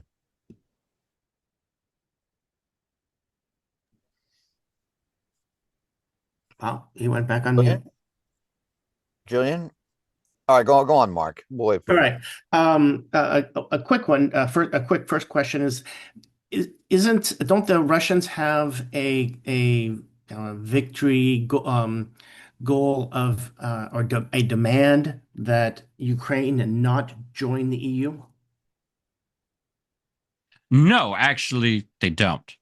Um, they have so that's been one thing that Russia has stated on a few different occasions that they're not really uh, averse to that. That's not a non-negotiable thing for them. However, I guess to caveat it is they still don't would they still want Ukraine economically to be integrated within the within the Russian economy. It's That seems contradictory. it's yes, that's what it's. I'm trying to thread the needle because in the end it is contradictory. I think that so this goes all the way back right to early the early 2000s to the Orange Revolution and all that. Um, it was a way or the Russians non um, ob- objecting. That's probably a poor way to say it. So not objecting to Ukraine uh, having some type of tie or partnership with the EU. Um, the Russians saw it and maybe still see it as really more so that it's a conduit for Russia because they assume a friendly a friendly pro-Russian government in Kiev. So to them, it's like, well, they're not really integrated into Europe. It's more like a front-facing company, right? Yeah. Yeah. For the Russian economy. So and again, you have to kind of go back to their worldview and their concept of and to kind of have it make sense. But the way that they see it is that that's not necessarily a bad thing because it's through Ukraine they can work contracts is especially when it comes to energy, right? Especially gas, um, that that they could benefit from it since they see Ukraine still being part of Russia, that there is an extension of Russia. So yeah, they don't necessarily see it as a negative thing. And even now, there was I want to there was I want to say a month or so ago. I could be wrong on my time frames, um, but I can't remember if it was Putin or if it was Lavrov. But of course, a senior Kremlin official, even alluding to the fact that that's still the case. That they're really not opposed to some type of economic partnership or benefit with that Ukraine would have with Europe as a whole. Now, is that going to be full EU membership? I mean, there's all sorts of questions still Obstacles. Oh yeah. about that, and yeah, there's questions before even before 2014, right? So yeah, it's not a showstopper for the Russians, but like everything else, they would want to ensure that it is that any arrangement is to their benefit. Yeah, and I would imagine that if they had a puppet regime in Kiev, the Europeans, Brussels would not let, a Trojan horse into Europe like that. Right, they wouldn't. Which then which then really gets but what Europe would still do is, of course, trade. Maybe get some. You could negotiate better through Ukraine a favorable trade deal, and then somehow by extension, Russian companies or firms benefit that like leeches, right? That Mhm. are attached to the underbelly. Again, that whole front company type of concept. Um, because of course that would still happen. And again, yeah, looking, pre 2014, that was an issue, right? There was because that was a concern. It was a concern of what ties there were of Russian business into into Ukrainian business, but that didn't stop trade deals from being made and so forth. But what it did kind of put on hold or make questionable was actual full uh, EU membership. Gotcha. Thanks. Julian, are you there? All right. If Julian isn't there, does someone else have a comment or question? Aaron or YA or Abel? What I meant to say was that Okay. yeah, my audio thing was actually unhooked. Yvonne, thank you for a tremendous presentation. I mean, there's so much detail in there, and as you warned us, you could do a presentation on just a corner of one of your slides. I was hoping to push you on several of your points, and so the first point about your claim, which I think is bold, which is that this conflict has to be resolved. And I'm thinking of an alternative, which is not a shattering, but a simmering, because you could have an asymmetrical reason for both sides to agree to stop fighting. It could be, just speculating, there could be a succession crisis in the Kremlin. There could be sort of a Hindenburg Ludendorff pushing away of the Siloviki and the KGB and taking over the war out of frustration. I mean, the possibility that the Russians might actually find a military leader who will stand up to the regime. Or you might have social murmurings, and then on the Ukrainian side, they're going to think, you know what, we are so tired of this. Let's gamble on stopping the fight and hoping Russia doesn't restart. So, how would you respond to that scenario? So yeah, so there are a number of scenarios that could play out. That I'm not trying to wish away. However, I would say that all of those scenarios, um, I do not think, I do not feel, looking at how this has evolved since 2014. So that's the end lens I'm looking at through, right? Um, that any of those scenarios would end in another frozen conflict. Now, that's not to say that there wouldn't that this is being resolved in total. I guess let me clarify that, saying that I don't think that whenever this ends, that's it and it's been resolved. No, it's far from that. But this portion of the confrontation between Russia and Ukraine that we're in, I think will come to an end. Most people just think of it in terms of since 2022. You have to think of it in terms since 2014. This war's been going on for 11 years. There was just a big chunk of it that was where it was frozen. There was still activity, but it normally was short and very limited in scale.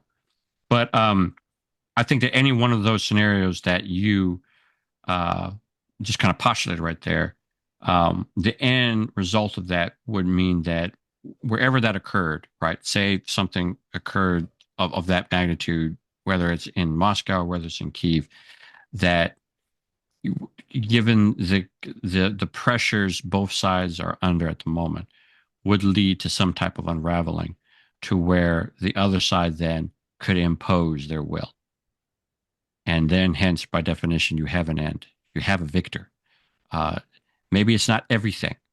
Um, and it's definitely an ugly win. I'm saying victor in air quotes, right? Because it's all relative. But it would be to a point where um, neither side would be able to sustain any type of frozen conflict, because that idea would be such um, uh, uh, uh, uh, their own domestic populations would be so it would be so adverse to them that it could lead to even to a further um, domestic crisis that neither side wants for themselves. Um, so, but then how things then spiral after uh, whatever type of settlement is reached. And so I am still more of the opinion that and here another thing for clarity's sake, that I don't think we'll have a peace treaty. It'd be more of an armistice.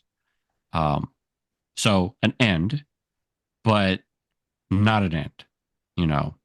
And it's definitely something that whichever side comes out the loser or feels that they've lost, right? Because you could have a scenario that plays out that both sides get at least something out of this. That we do have a true negotiated settlement, where one side isn't imposing the will on the other. It just kind of ends. Um, but if if in that end, uh, if one side feels that they haven't that that they were, so the whole, cheated, we didn't really achieve what we wanted, there's some type of backstabbing mentality, right? That could of course lead to a whole other sense of revanchism. But either way, I think that this is still only a part of a longer struggle between the two, and then by extension, right, between Russia and Europe, because there's a lot unsettled there as well. Um,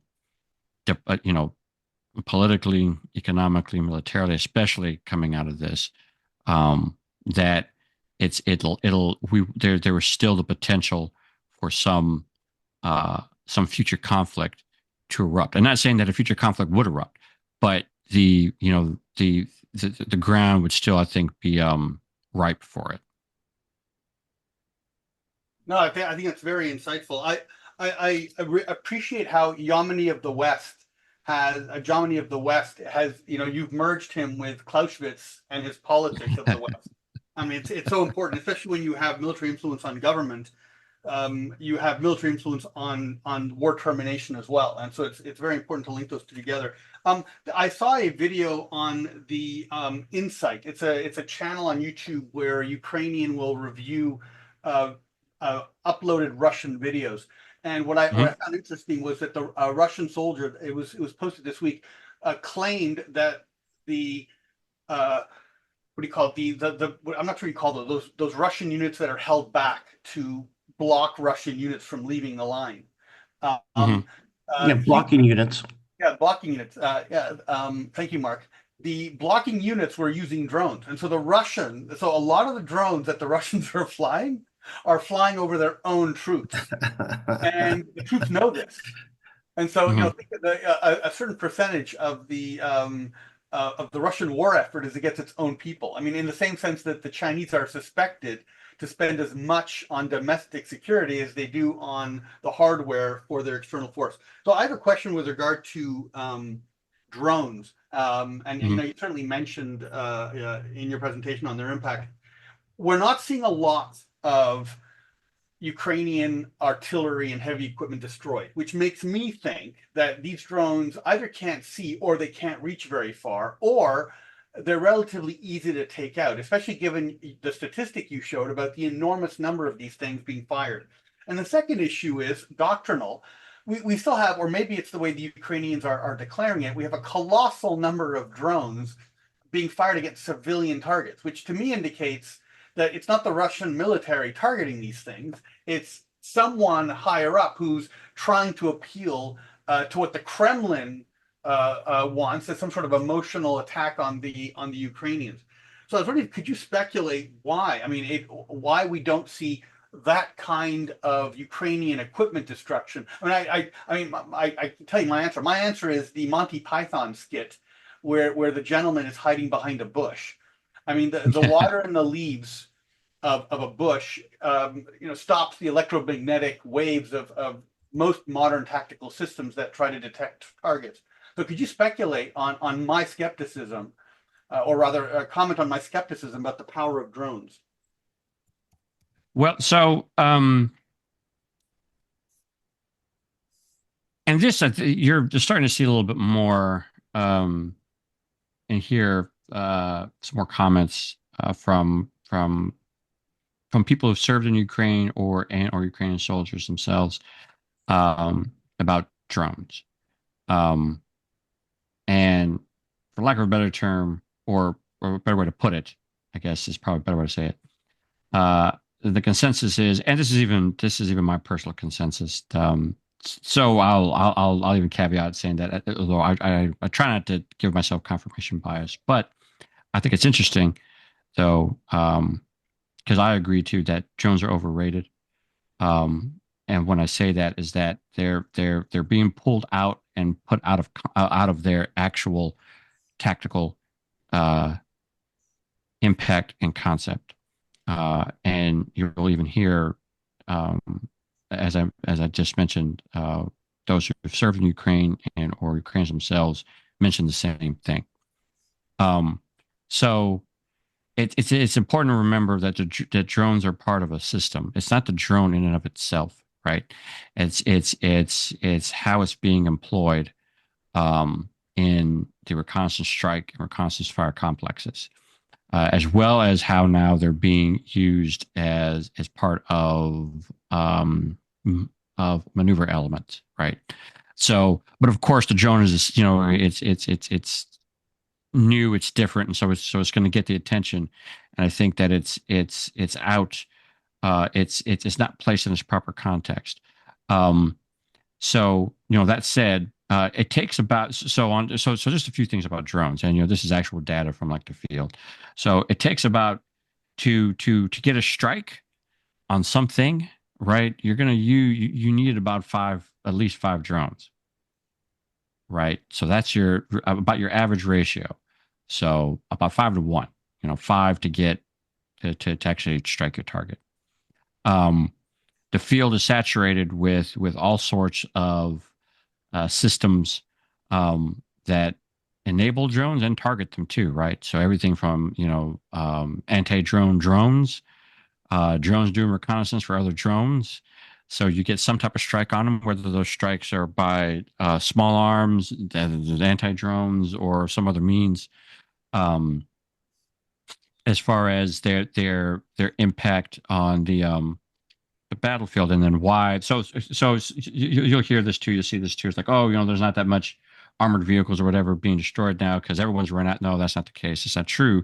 Is that there's so there's two things. One, you're trying to conserve that combat power for when you actually need it, because the terrain just does not favor armored assaults in this part of Donetsk, really throughout the whole Donbass period.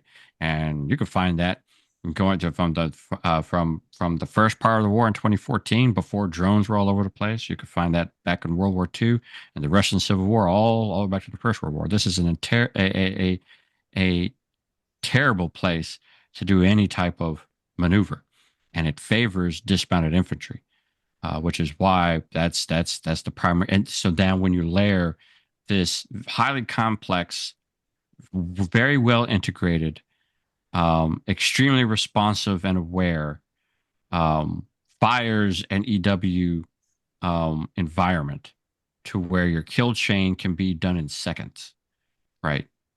Because there's so much observation, there's so many sensors as it's flooding the field that you that you could target quickly, right? It lends to dismounted or lightly motorized, which is why we see the use of ATVs and motorcycles to conduct rapid assaults, and then to allow for a deeper armored thrust. And then going back to what I mentioned, right? So about the ratio of how many drones you need to really hit a target. So if I had a armored assault platoon of 2 tanks and 3 BMPs, that's what 20 drones. and all those vehicles are probably going to get hit. And then, your three BMPs carrying 10 guys each, well, then, they all get lit up and, type deal, right? As opposed to 90 guys on motorcycles, 90 times five. That's a lot more drones that you need to cover, and they're moving way much faster. And they can pointing out your Monty Python um uh comment, duck and weave behind bushes and all sorts of stuff, right? To evade. It's much harder to strike um, fast moving motorcycles and our ATVs, and also to reacquire dismounted infantry sometimes when you first find them. And yeah, they do dip behind a tree line or a hedgerow or something like that. So and then all that too, a lot of equipment has gone to ground. So again, to mask themselves from all types of fires, not just drones, but artillery is still the biggest killer, despite what is thought or sometimes comment on. If you actually go to some of the data that actually is out there, I'm talking official stuff, not so much out from like MOD, like I mentioned before, but like you, and some of the stuff is maybe not as wide open stuff that I could get a hold of, but things like medical casualty reports and like so on and so forth. You still see that artillery is the killer, and drones with artillery, specifically drones with mortars, is what is causing or what still makes up for the preponderance of casualties. So there's just a lot of masking when it comes, of course, to your major end items, because you want to preserve those as best as possible. Your counter battery stuff is very short, right? You pop out a few rounds and go back down, because you're going to get some fire back on you. So that's where you see kind of like that discrepancy, and where drones, yes, you cannot deny, just because of their sheer volume and a lot of different ways they're being employed, that they are changing how forces have adapted to do ground maneuver in this type of saturated sensor battlefield. They are not a panacea. They have not irrevocably altered maneuver and all that stuff. They're just a new system that's now in the mix that commanders have to think and plan against. I'm sorry, what was that? Was a long answer to the first part of your question. Could you remind me what your second part was? No, you got all of it. I really appreciate Oh, the okay. Yeah. Mark. Yeah, go on, Mark. Yeah, thanks, Ivan. I wanted to draw an historical analogy, then ask your thought on it. If you go back to World War One, after the race to the sea in September, October of 1914, the Germans retreated tactically in order to have the high ground, which they used to their benefit for quite a while, because they were on foreign territory, and a few kilometers here and there didn't really matter once their initial push to Paris had failed. And the French and the British didn't do that. They tried to occupy as much land as possible, as far forward as possible, to the extent, like, for example, their trenches were often overlooked by German trenches, and the Allied trenches were not very well done. They were constantly in the muddier because the water goes downhill. And for example, Joffre had no plans to defend Verdun. But then it later became a political issue. And I'm wondering, because I don't get a sense that, or I'm thinking that Ukraine is making the same maybe political decision, kind of, that the French did and the British did in World War One, and trying to hold on to every kilometer, as opposed to taking the German example of, okay, we can retreat a kilometer to here, but so we have a ridge, we have a hill, we have a stream, a river, and all that kind of stuff. Is there an analogy to be drawn here? Yes, I think so. So just like you mentioned about, so yeah, it was not give up a inch of sacred France, right? Uh-huh, uh-huh. Um, and as well as like Verdun. What to say is the cultural significance of Verdun, and exactly what the Germans wanted was for the French army to bleed itself white defending Verdun. And of course, is what Falkenhayn, yeah, happened. that's what Right, Falkenhayn won. exactly. Which is why sometimes somebody you hear Bakhmut alluded to Right. being Ukraine's Verdun because it was kind of a similar thought process. I'll put it that way. But yeah, it's a similar thing. It is definitely a political decision of to not give up an inch. Of we'll defend every inch. I mean, it's been stated by Zelensky plenty of times, going back a couple of years, that they won't give up a single inch. They'll protect, defend, fight for every single inch of Ukraine. And the Russians have used that to their advantage operationally Mhm. in how they have approached um, in conducting right their war of exhaustion and employing operational attrition right to create so many dilemmas for the Ukrainian army because they've vowed to defend every single inch and the Ukrainian units are essentially the general staff has to approve right if they move back um, and of course that leaves units in places longer than what they should be and this is something that Ukrainian soldiers and commanders have whether it's on Telegram on Twitter on YouTube they've gone on over the this you find several um, frustrating comments or shorts or some type of story of how this has been detrimental.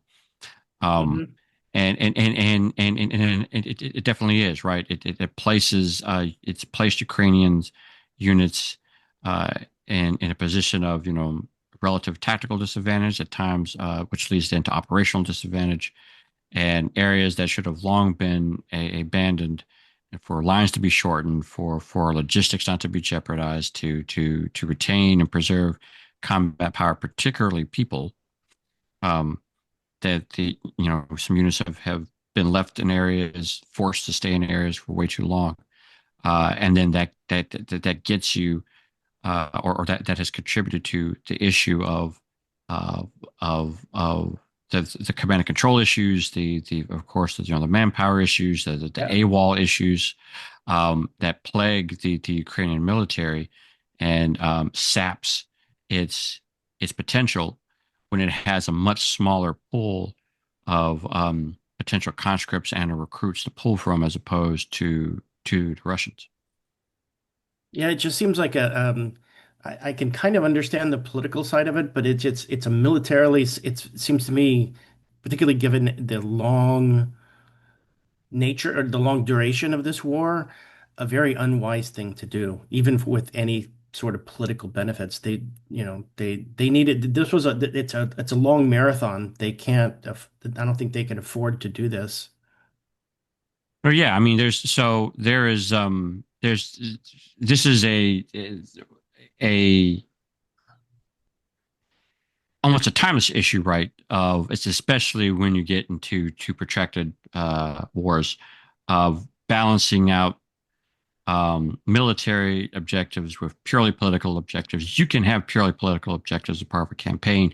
The issue, of course, and this is kind of coming back to um, you know a comment that Julian made there. So trying to channel both my inner Clausewitz and JOMINI because both of them made a lot of good comments and observations on this fact of of the dangers then of political objectives overriding the design of your campaign, right? And it could definitely put yourself in a very precarious situation. That's definitely what happened in Kursk. Um, Something that was a political objective that lost its relevance very quickly. Met whatever objective or actually initially failed to meet its objective, and once it did, instead of accepting that, pulling back, and conserving the force to be reemployed somewhere else, the Ukrainians held on to that and essentially destroyed their last offensively capable force. And it's going to take them time to rebuild that. And hopefully they do, so that they can, or that they will be able to affect the situation on the ground. But that's a good example in this war. Same thing with Bakhmut. It was more of it was a political decision of holding on to Bakhmut a lot longer than what they should have, and there was definitely consequences to that. Uh, so same thing with Ugledar. And there's some other instances too, but same thing with like the Russians. There hasn't been as much, but there's been a few when it came to Kharkiv and Kherson in the fall of 22. Um, and the Russians probably lost more ground than they would have if they had recognized the situation for what it was, and on their own pulled back, pulled themselves back to a little bit better position. But so that's something that's happened on both sides. But definitely right now it is and has been plaguing the Ukrainians more than the Russians. Hmm. That's when you mentioned the Russian withdrawal from the right bank of the Dnieper in Kherson. I've yet to understand how they pull that off, because that requires very good logistics, a lot of planning, and a ton of skill, even if you're not under the gun of the enemy. It just seemed I was surprised when they pulled it off, and they pulled it off quickly too. Well, that's because the Russian army actually has at least decent logistics, good planning, and they had good units. There is still this thought that even from the very beginning, and of course it's stuck, that somehow the Russian military is all idiots and they don't know what they're doing, and the soldiers are all about to mutiny and so on and so forth. And that's just not the case. Oh no. There's good units in every military. There's bad units in every military.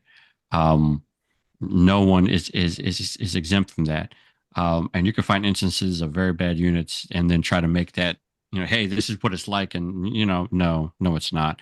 And then sometimes some of those bad units can like surprise you, right? You would think that certain units that have a certain status or like lineage, um, wouldn't have bad, leadership or bad or unmotivated soldiers or so forth, but they end up do.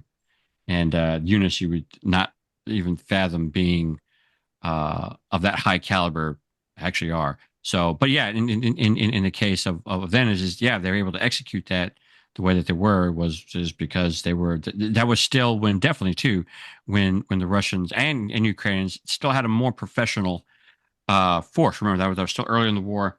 Hmm. Um, and both sides were pretty much still, although it was obviously taking extremely high casualties, but they were still fighting with their pre-war, highly trained, forces. Now, although yes, you can find some individuals here and there that could go back that far, but you're hard pressed to find someone on the line right now who's been there since just the start. These are really two totally different rebuilt armies based off of what capabilities and resources they've had available to them over the past few years. Thank you. Sorry, Yeah. Ivan, could I invite actually Giannis, who has a question? Giannis, do you want to ask a question? He's a newly Sure. minted second lieutenant who just Oh, came out of nice. his advanced to contact training. So, Giannis?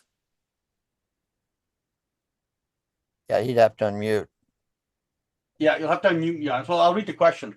He said, I haven't followed Ukraine more recently, so I'll ask this question. I was wondering about Western armies and how quickly doctrine, training, and equipment is adapting to lessons from Ukraine, because in my experience, I haven't seen any of it trickle down meaningfully. So I guess he's asking a question about learning and why it seems Right. we're not seeing a sort of a I guess the Kurdish type of involvement of women on the front line, and sort of the Israeli ability to pull in all sorts of nifty technologies and tactical innovation. What explains Yeah, what looks like sort of low learning rates on both sides? Yeah, I think so. Y- y- so yes, is the short answer as far as if in my opinion, let me caveat it that way. Um, I do not think that Western armies, and here specifically, I'm thinking about the United States Army, right? So I'm talking about my own. Um, are really truly understanding what's going on. Um, so we're not going to know what lessons are coming out of this for quite some time, because that requires good analytical research, right? To glean um, what has and hasn't changed, and then how to adapt training, how to adjust doctrine, what's right for procurement, what does future force design really look like based off of the experiences here. Um, Sometimes you try to pass up observations as lessons, but of course they're two different things. That said, I think the best way to kind of sum up on how it's not, or how it's kind of failing, I'm pretty sure maybe you saw a few weeks ago, maybe earlier in July, uh, the Leavenworth put out a clip or a page from the new version of whatever now ATP is governing tank platoons or something. And there was a picture of how a tank platoon should react to a drone. And it essentially was just, to me, the way it looked like, the way it read, was what I remember as a young platoon leader, talking about how you react to a hind, right? Right. To an attack helicopter, and the scenario it presents was so out of touch, if you ask me. And plenty of people commented on this. It's like, what the world is this? And this is coming out of Leavenworth, and it was so out of tune and out of touch with um how to employ an armored force in this type of environment. And now, granted, the environment is going to be different places, right? The Donbass is a certain area. That's another reason why it's like we really have to wait to see what the lessons are, right? But how this would play out differently in France or in Germany, as it would play out differently in Iraq or Afghanistan or in Taiwan. I mean, it's kind of environment dependent. But that aside, um, it was still something that was straight out of really the 1980s. To somebody replace the hind with a drone, and it was almost kind of a similar reaction drill. Oh, and they added a shotgun to it, because essentially someone said, "Well, we heard that shotguns are good things to use against drones," but it was so mind-boggling that it was written, and this is on a new Army doctrine, right? So that said, it's not like there aren't efforts to try to um, evolve the force, but I think there's not much analytical rigor going into what that means, right? And I know that that's one example that's made us cherry picking. Um, I would hope and like to think that there's some really good work going on around. I'm sure that there is, whether it's the U.S., whether it's Britain, whether it's France, the Germans, the Poles, whatever the case might be. Definitely the Swedes, right, and the Finns. But it's going to be some time, I think, to get some uniformity and to really understand what all this is. Um, but there's the learning curve could be steep, and we need to uh, uh, get after it as soon as possible. And that's like the entire community of defense analysts, of theorists, of practitioners, of how we do defense acquisition and so forth. So that way we're fielding the best force possible that's trained uh, as best as it can be, to succeed in the initial period of any type of conflict in the future. But no, yeah, I think that right now, there are efforts to update and evolve and change doctrine and training and equipment and all that stuff. But I think it's happening in a haphazard manner with not a lot of really good analytical rigor going into it, and it's still going to take some time for that to occur. Interesting. May I ask one more question, Jim? Yeah, go on. So if I could push back, Yvonne, on the introduction to your presentation, where you looked at Nixon's assessment of the situation, I'd like to push back and with the hypothesis that Nixon and Mearsheimer are wrong, and what we're seeing in the Russian invasion of Ukraine is not Russian pathology or even Russian foreign policy. And it's a pretty, a bold statement, but the reason I think Putin started the war frivolously while TikToking and reacting to social media is that after he got in, after rather he was backing the Luhansk and Donetsk groups in Ukraine, and he was backing them, but those ethnic Russians basically created their own fate on the principle of self-determination, which is, it's a commonly held standard of human rights. And so Putin didn't create that movement. The Russians in Ukraine created it themselves. So then Putin does nothing for a while. He's got militarily speaking, there's no demand in 2000 or in 2014 for the imperative that Ukraine has to be immediately reunited, right? The Russians could have invaded right away. And the reason there's no imperative is the vast majority of the under 30 Russian population either travels as tourists to Western Europe or go live there and work there for several months before coming back. In other words, for people that are not pensioners and live in their apartments, there is no pervasive fear of the West. Most of the young people see this war as some sort of bizarre theatrical mistake held by old people. And they, in interview after interview, they say, we have no enemies abroad. Now, they may not like the US government. Russia invades Ukraine. The US supports Israel's genocide in Gaza. The US is, threatening to invade Greenland and Canada. Great powers do this type of thing. I think the average American thinks invading Canada would probably, not be in line with their values. So, I mean, my thinking is that Pussy Riot, which is that band, the feminist band that disrobed themselves at the altar in St. Basil's on Red Square, was one of the triggering points. And you have a lot of the foreign investors like George Soros, who are also funding NGOs at the same time. So it's a double threat to Russia. They don't like foreign investors they can't control because the money's mixing and you can influence politics, and they don't like left-wing politics in a traditional society. And it was that. And if you look at the timing, we know when the plans were formulated. We know when Burns, the head of the CIA, went to talk to Putin and warn him, don't do it. But there was no Russian foreign policy stimulus that got him to invade.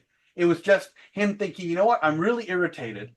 But you know what, the whole world's irritated. I mean, the Hungarians are predictably reacting to immigration in almost the same way the Russians are. The supporters of Trump are also reacting in exactly that highly predicted way. It's a nature of our high immigration, low birth rate, and genderized, empowered women voting patterns that are affecting not only the Western world, but Russia as well. And so I'm wondering, what you think of this hypothesis that the invasion of Ukraine is not Russian. It's not a manifestation of Russian foreign policy. It really is, a bunch of, I would say, hybrid authoritarians in power doing what they want to do because they can.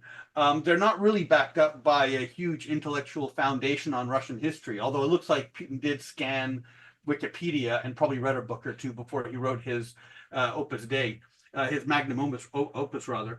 So what do you think? So,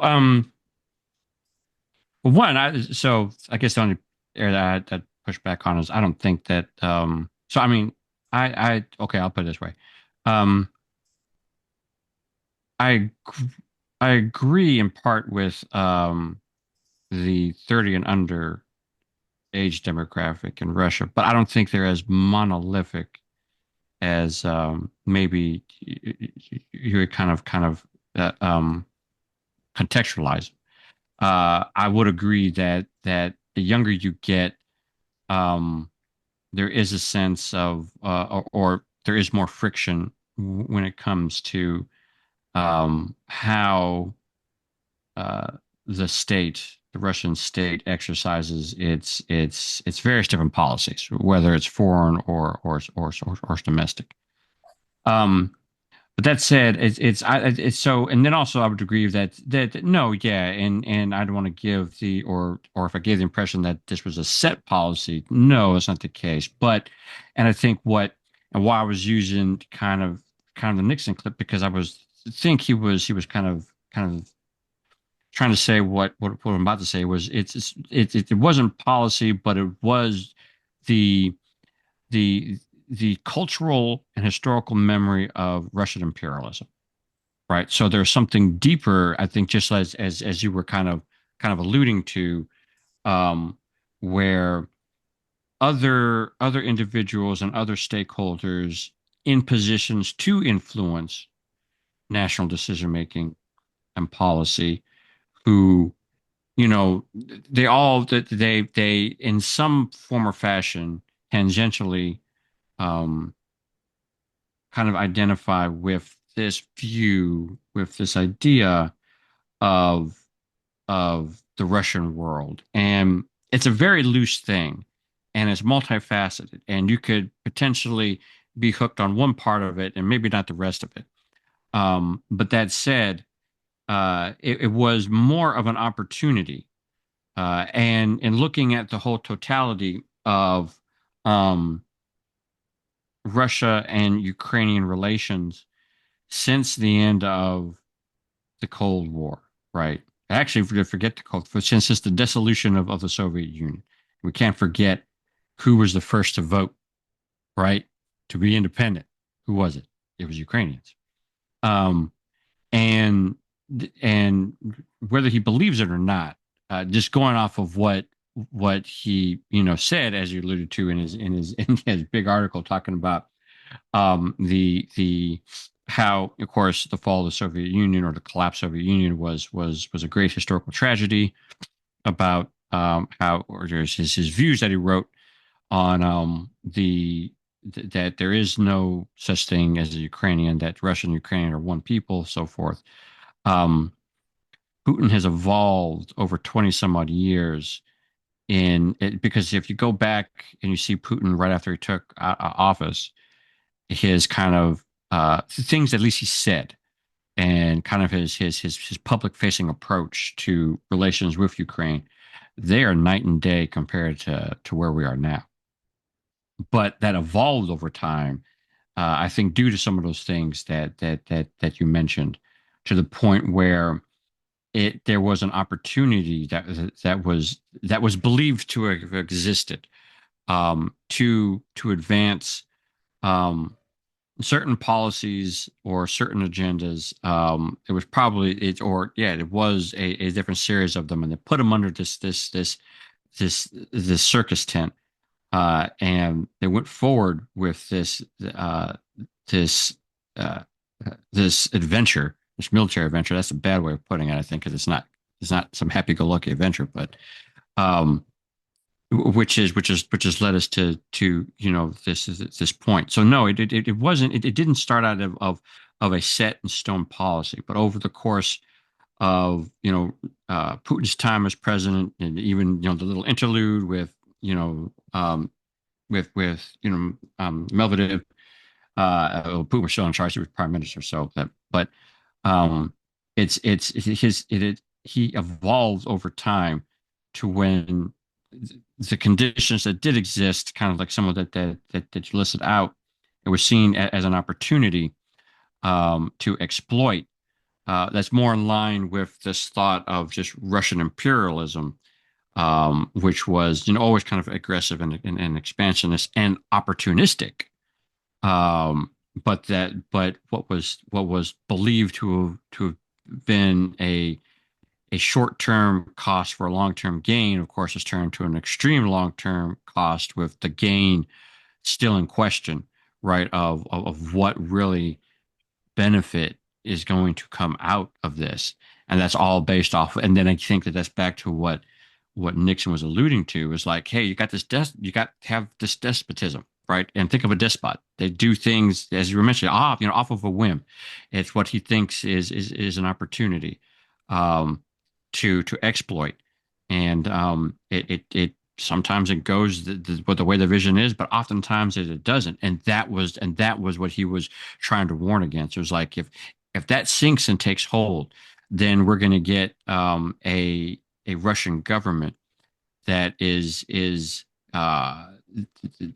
aggressive, it's destabilizing, it's going to do things off of an opportunistic whim, and it'll spread that infection to potentially others who also could easily fall into that type of despotism and replicate that within their own, national environments, and then spread that, destabilizing, off the cuff.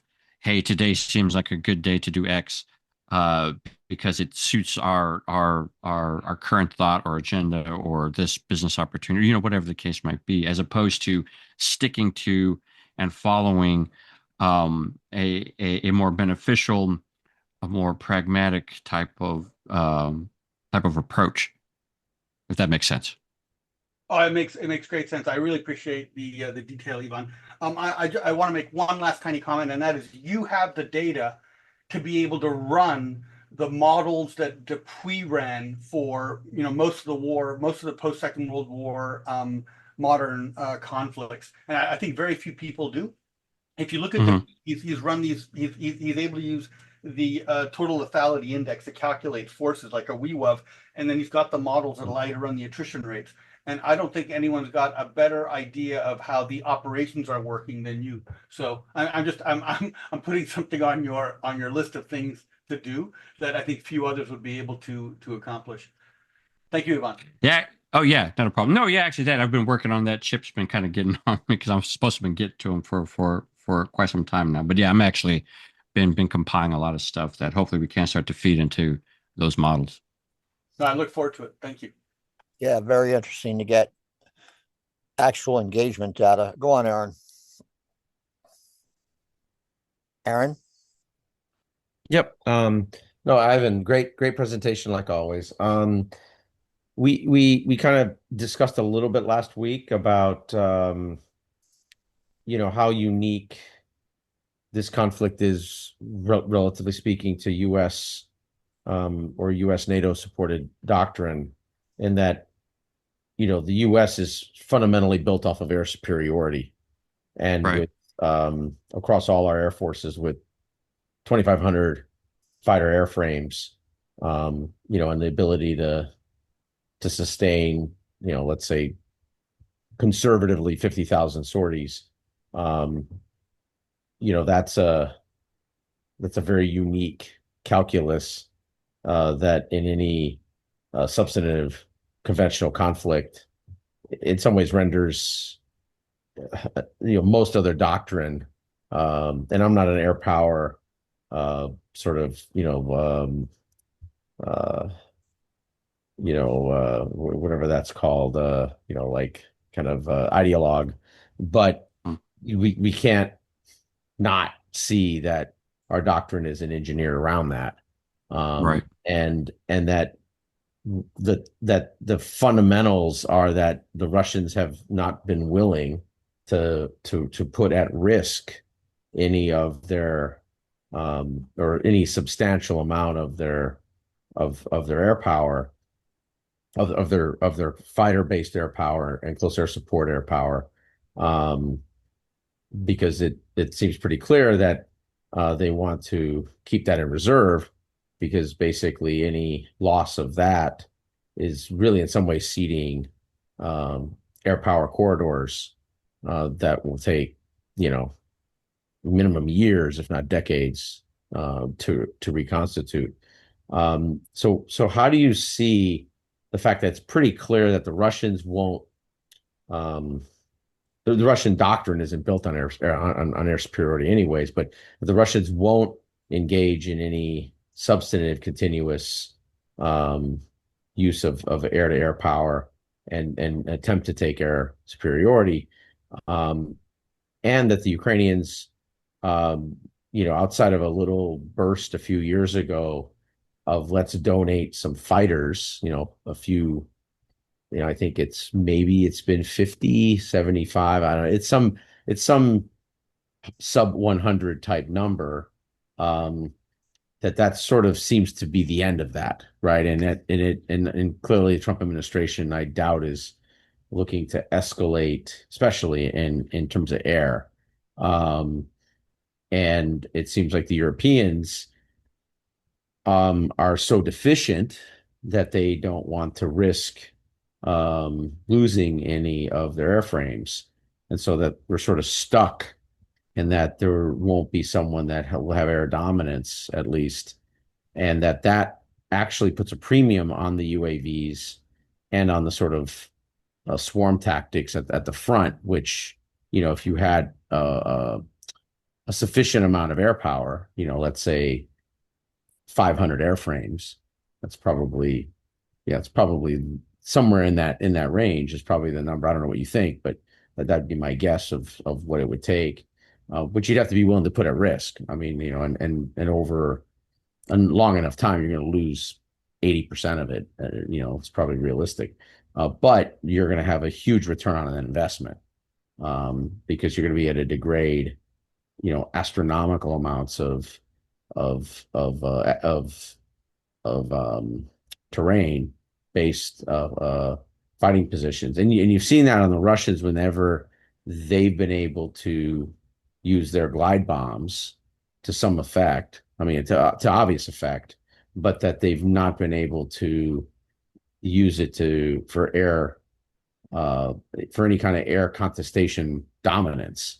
And it sort of just keeps it's really just like air artillery, really, or super artillery. I mean, that's my perspective. I don't know if that syncs with anything that you think. I'd be very interested in your point of view on this, because I don't see, if anything, I see the Russians not looking to risk. I think they're in some type of. I think there's a question mark on actual fighter capability that the Russians have in terms of competence, Top Gun level, and I think that's a big question that's coming out. And it's fine that the old doctrine didn't fit that, but it is fascinating in the new doctrine if the Russians can't put up air wings and have air control and air dominance in the greater Ukraine airspace, especially given that the anti-air capabilities on the Ukrainian side really were pretty weak in the first year. I mean, I think that's pretty clear. And then they sort of, duct taped it together in the second year. And it seems like in the third year, they've become a lot more resilient and integrated in terms of their anti-air capability, at least into the deeper Ukraine as you move west. But anyways, so I'd like your sort of opinion on just the whole air, traditional air campaign or lack thereof. Right. Yeah. So I think the thing there to kind of lead off with is that definitely, like, your last comment, kind of how I think how you let off as well, is that, the Russians don't approach air power the way that we do. Right. So, which I think is confusing to us, to where that seems obvious, for us to approach air power that way and to conduct a air campaign of how we've seen in the past, right? Thinking Desert Storm, thinking 2003 in Iraq, and or how the Israelis do, and so forth, right? That's not how they approach it. in fact, the VKS, the Russian Aerospace Forces, are not even. It's not a direct. They don't operate the way the U.S. Air Force does, right? It's just different culturally. Um, they're a service, yes, but they're really not an independent service. They're still really linked to the ground forces, and their primary role is in combat air support. Um, they they they're so their approach to what we would consider a traditional air campaign. Well, I think that we've been seeing more of that since the fall of 22 to now, and they've relied more on, of course, ballistic missiles and drones as a low cost alternative. Well, not that ballistic missiles are low cost, but of course drones are. Uh, because of some of what you mentioned about is like one just to stress on the fleet for protracted conflict, right? So the OR rate is atrocious. Of the airframes going up and being stressed, um, let alone to say any that get damaged. Then of course some get shot down. It's not like you can recover them, and um, the production of new airframes, while it exists, isn't of a level where you could churn out um, significant numbers in a year to replace significant losses. Then to mention nothing about, of course, the loss of experienced pilots.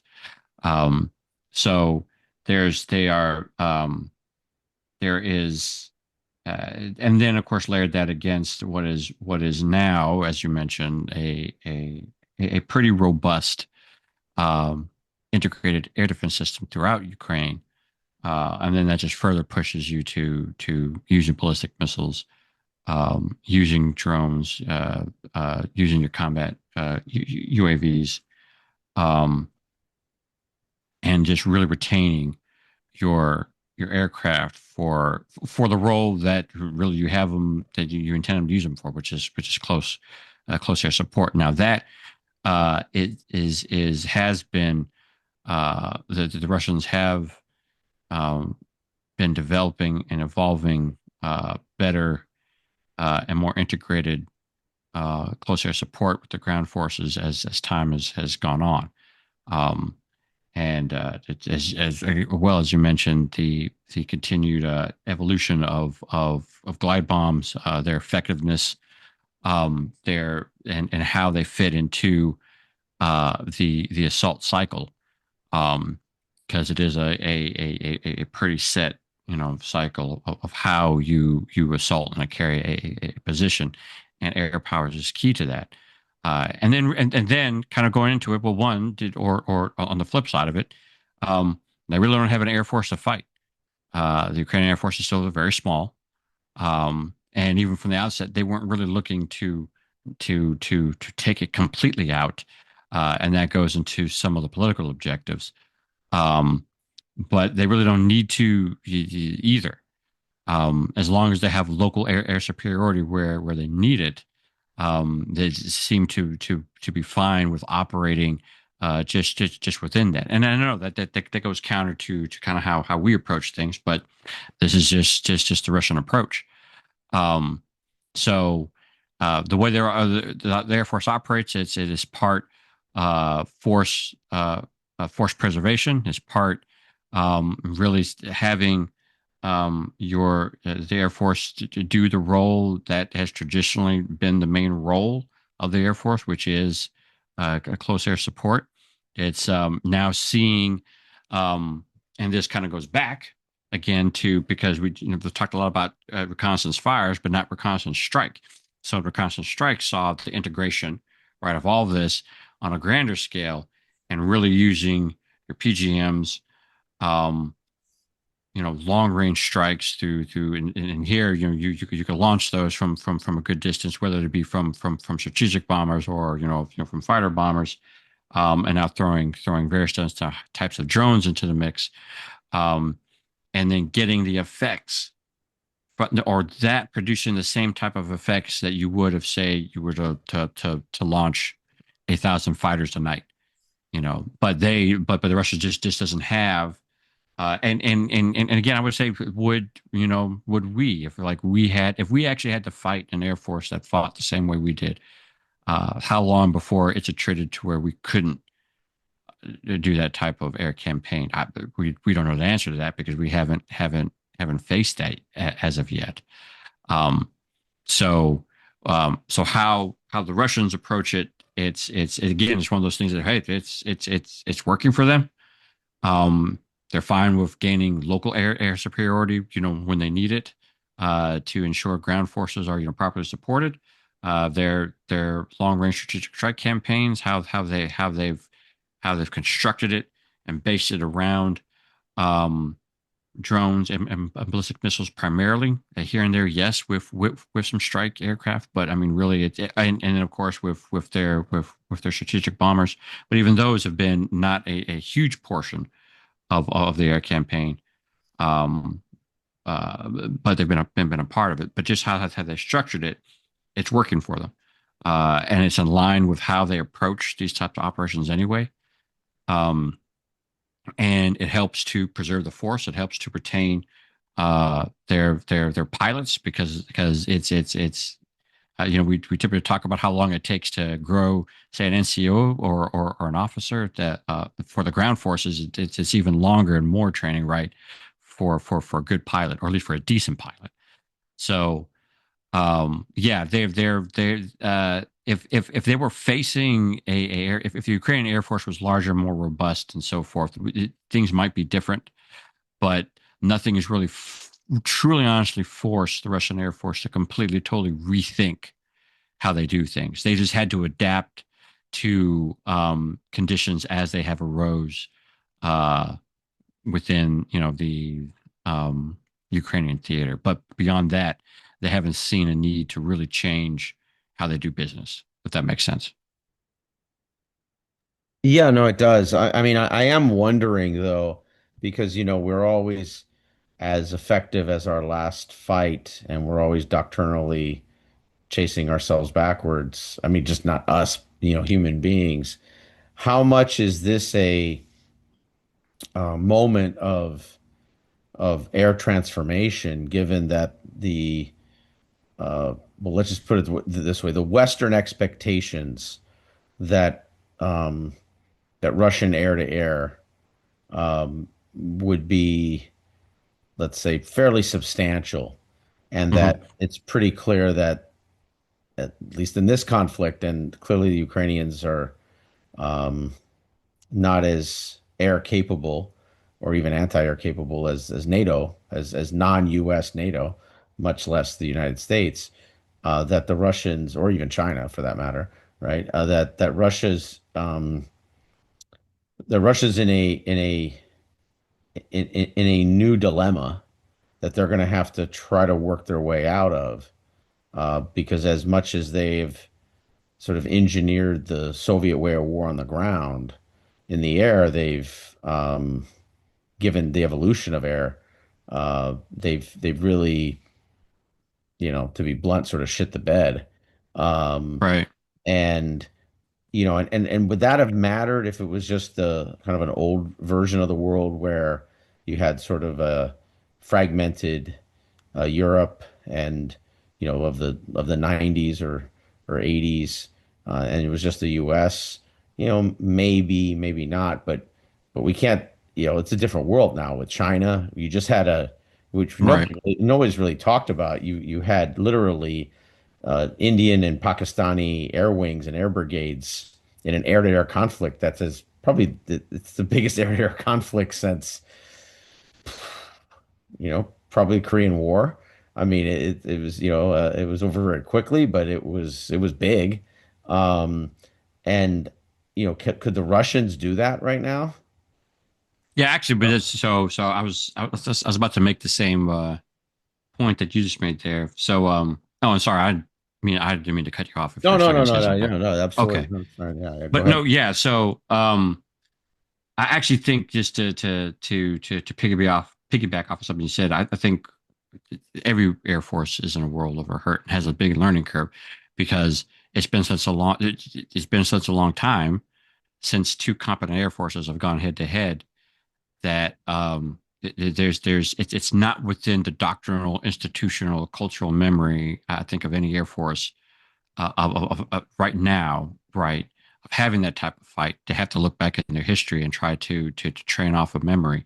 But the most recent example, as you just put, is the what 4 day, 100 hour, Yep. confrontation between India and Pakistan, which I'm doing research on. And Jim, maybe that could be a topic for like another day. But yeah, it's actually fascinating. And I think that a lot of and that if Air Forces are not learning from that right now, they're wrong, right? Of not doing deep studies, in which I'm pretty sure that at least the ones that um, are really trying to be forward thinking. I would hope, it'd be us, it'd be NATO, it's definitely China. Um, 100%. I mean, God, yes, they had a since it was their platform systems, yeah, transformation. right, Well, yeah, and it's exactly. weird because they had both.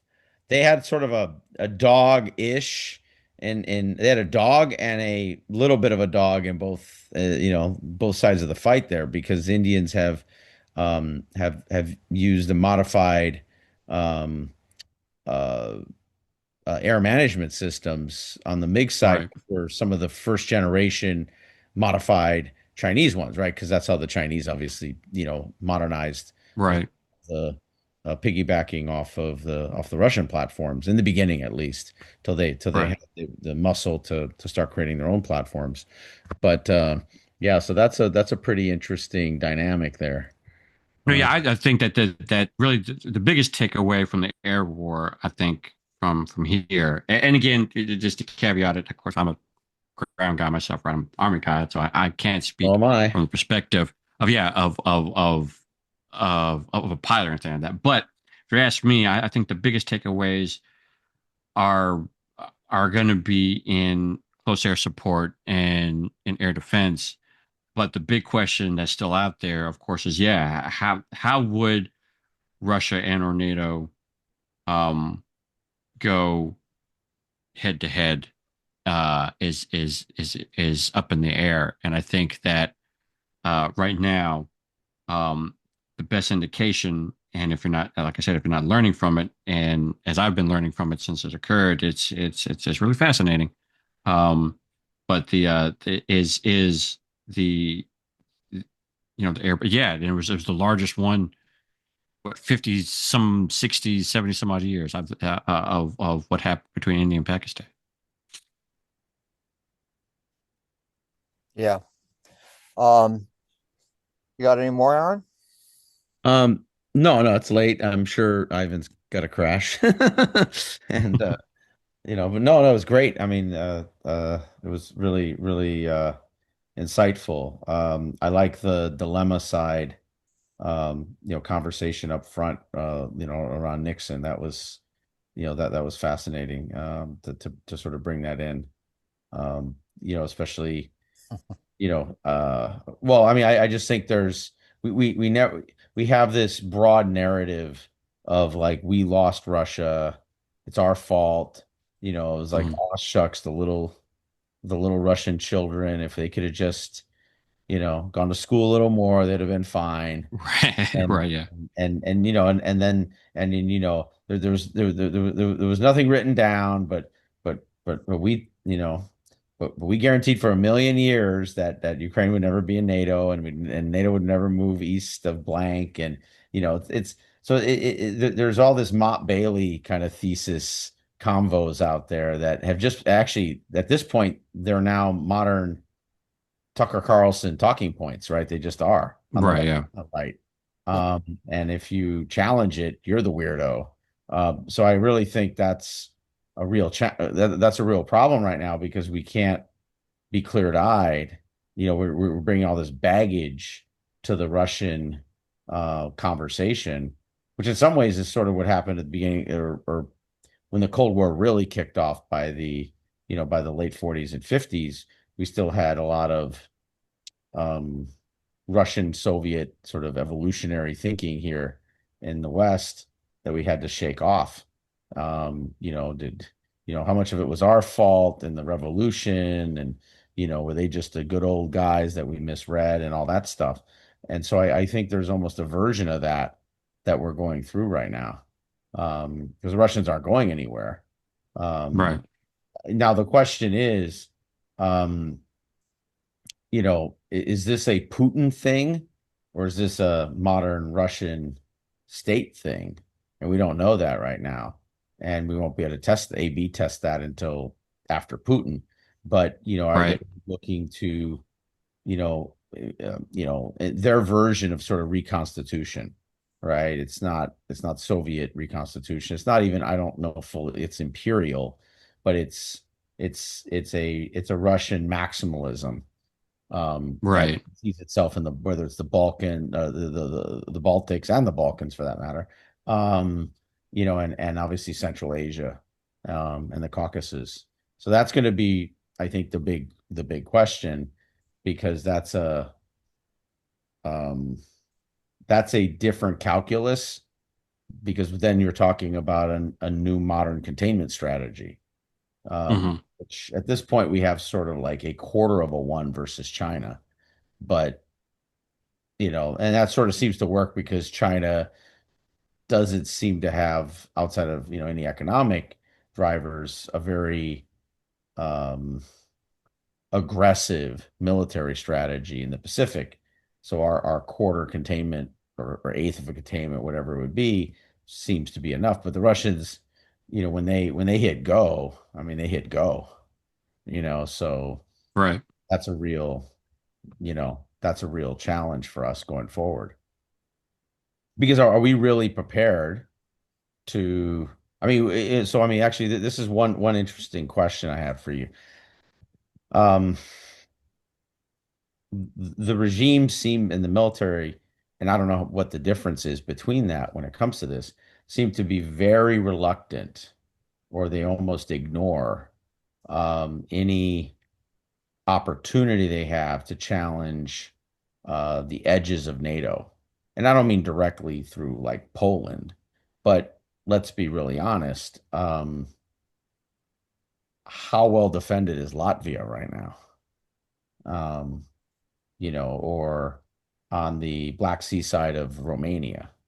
It's so there's a lot of gray area that the Russians seem to be pretty um, disengaged from, which, I mean, I'm actually surprised. I don't know if you are or not, but because I think those are just areas that are, um, there's a very soft underbelly at this point, you know.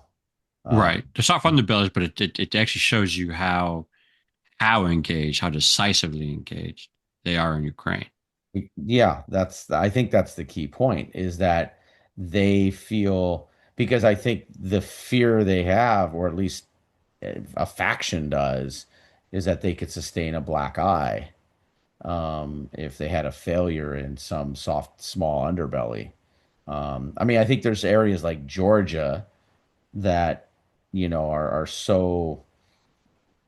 um, so topographically advantageous for the Russians that they almost can't screw that up, basically.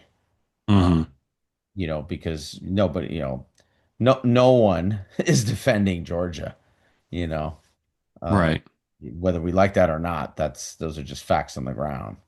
And no one's going to support any um, gray zone action in Georgia, for that matter, to antagonize the Right. Russians. So I think that's different, right? In the Caucasus and Central Asia is a little different, but at least on the European side, they seem to be fundamentally reluctant to press into, especially, I would say, I mean, it used to be Estonia where they were doing, in the 2000s, a lot of gray zone, but they really haven't pressed hard in Latvia and Lithuania, which I am somewhat surprised. And they were sort of kicking tires in Moldova, which, let's be blunt, is there support in NATO just to defend Moldova? No. Um, is there support in the EU? Yeah, to Mm. evacuate people. sure, but not, send blankets. I mean, but is there so I was actually have been very surprised the Russians haven't been more aggressive in Moldova, actually. Mhm. I don't know how you feel about those other kind of states surrounding the conflict. No, I think again, it just goes to show. So I would, if if the Russians could, they would, but they can't, right? Again, it goes back to their their abilities, that that ambition gap of what they're actually capable of doing compared to what, the rhetoric that sometimes comes out, whether it's coming out from Kremlin or whether it's coming out from um, those those who would be able to influence, say, the policy decisions, um, and they just do not have the capability right now beyond um, finishing pursuing what's going on in Ukraine to really exercise power anywhere else. I mean, I think it's safe to say that if Ukraine hadn't been going on, the Russians would have taken some type of more active role to prevent the fall of Assad. Now, would have they been able? Would have they succeeded? That's anybody's uh, question, right? Of whether they could have really done it or not. But That's a great if they point, had, by the way. That's an yeah, excellent point. but if they had been able to, they definitely would have.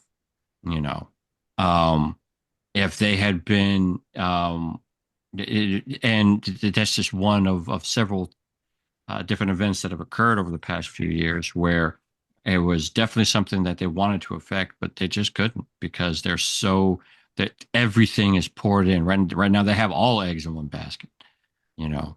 And but yeah, there was, of course, there was that the New York Times story a couple of months ago talking about this very thing about how um,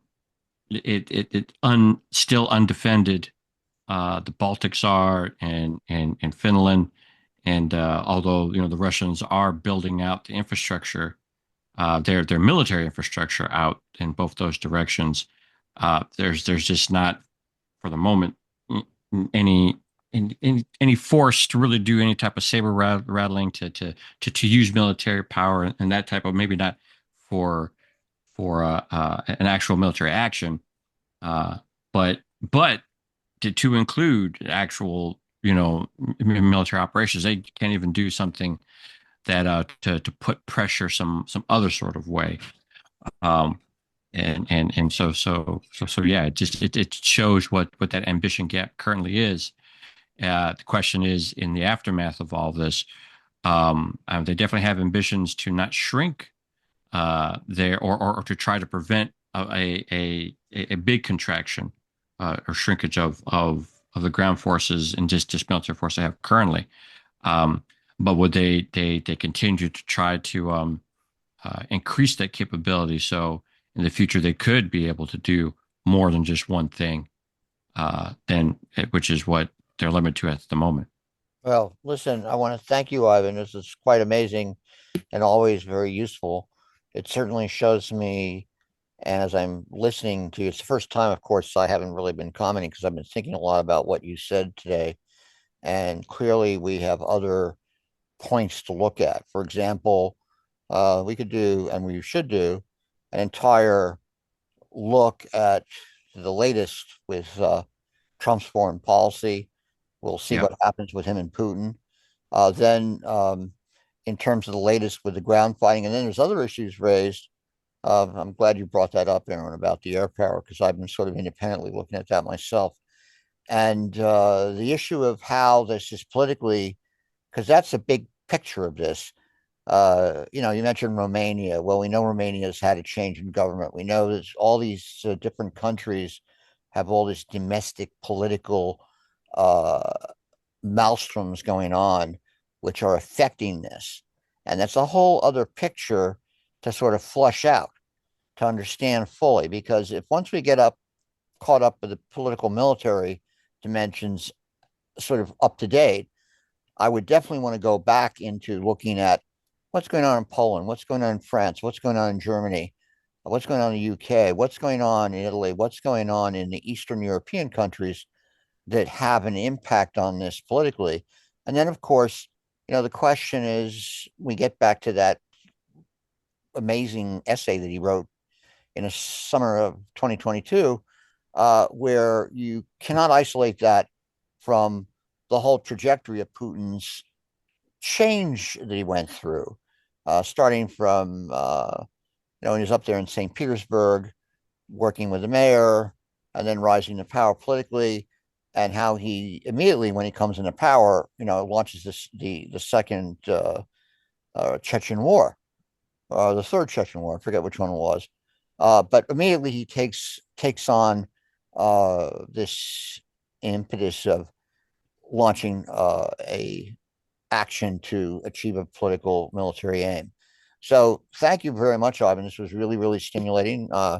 Tomorrow we'll be having Alex. We'll see how he goes. He'll probably get through half of June, but that's all. That's all right. It's interesting because it also is food for thought listening to him talk about this. And again, thanks guys for coming.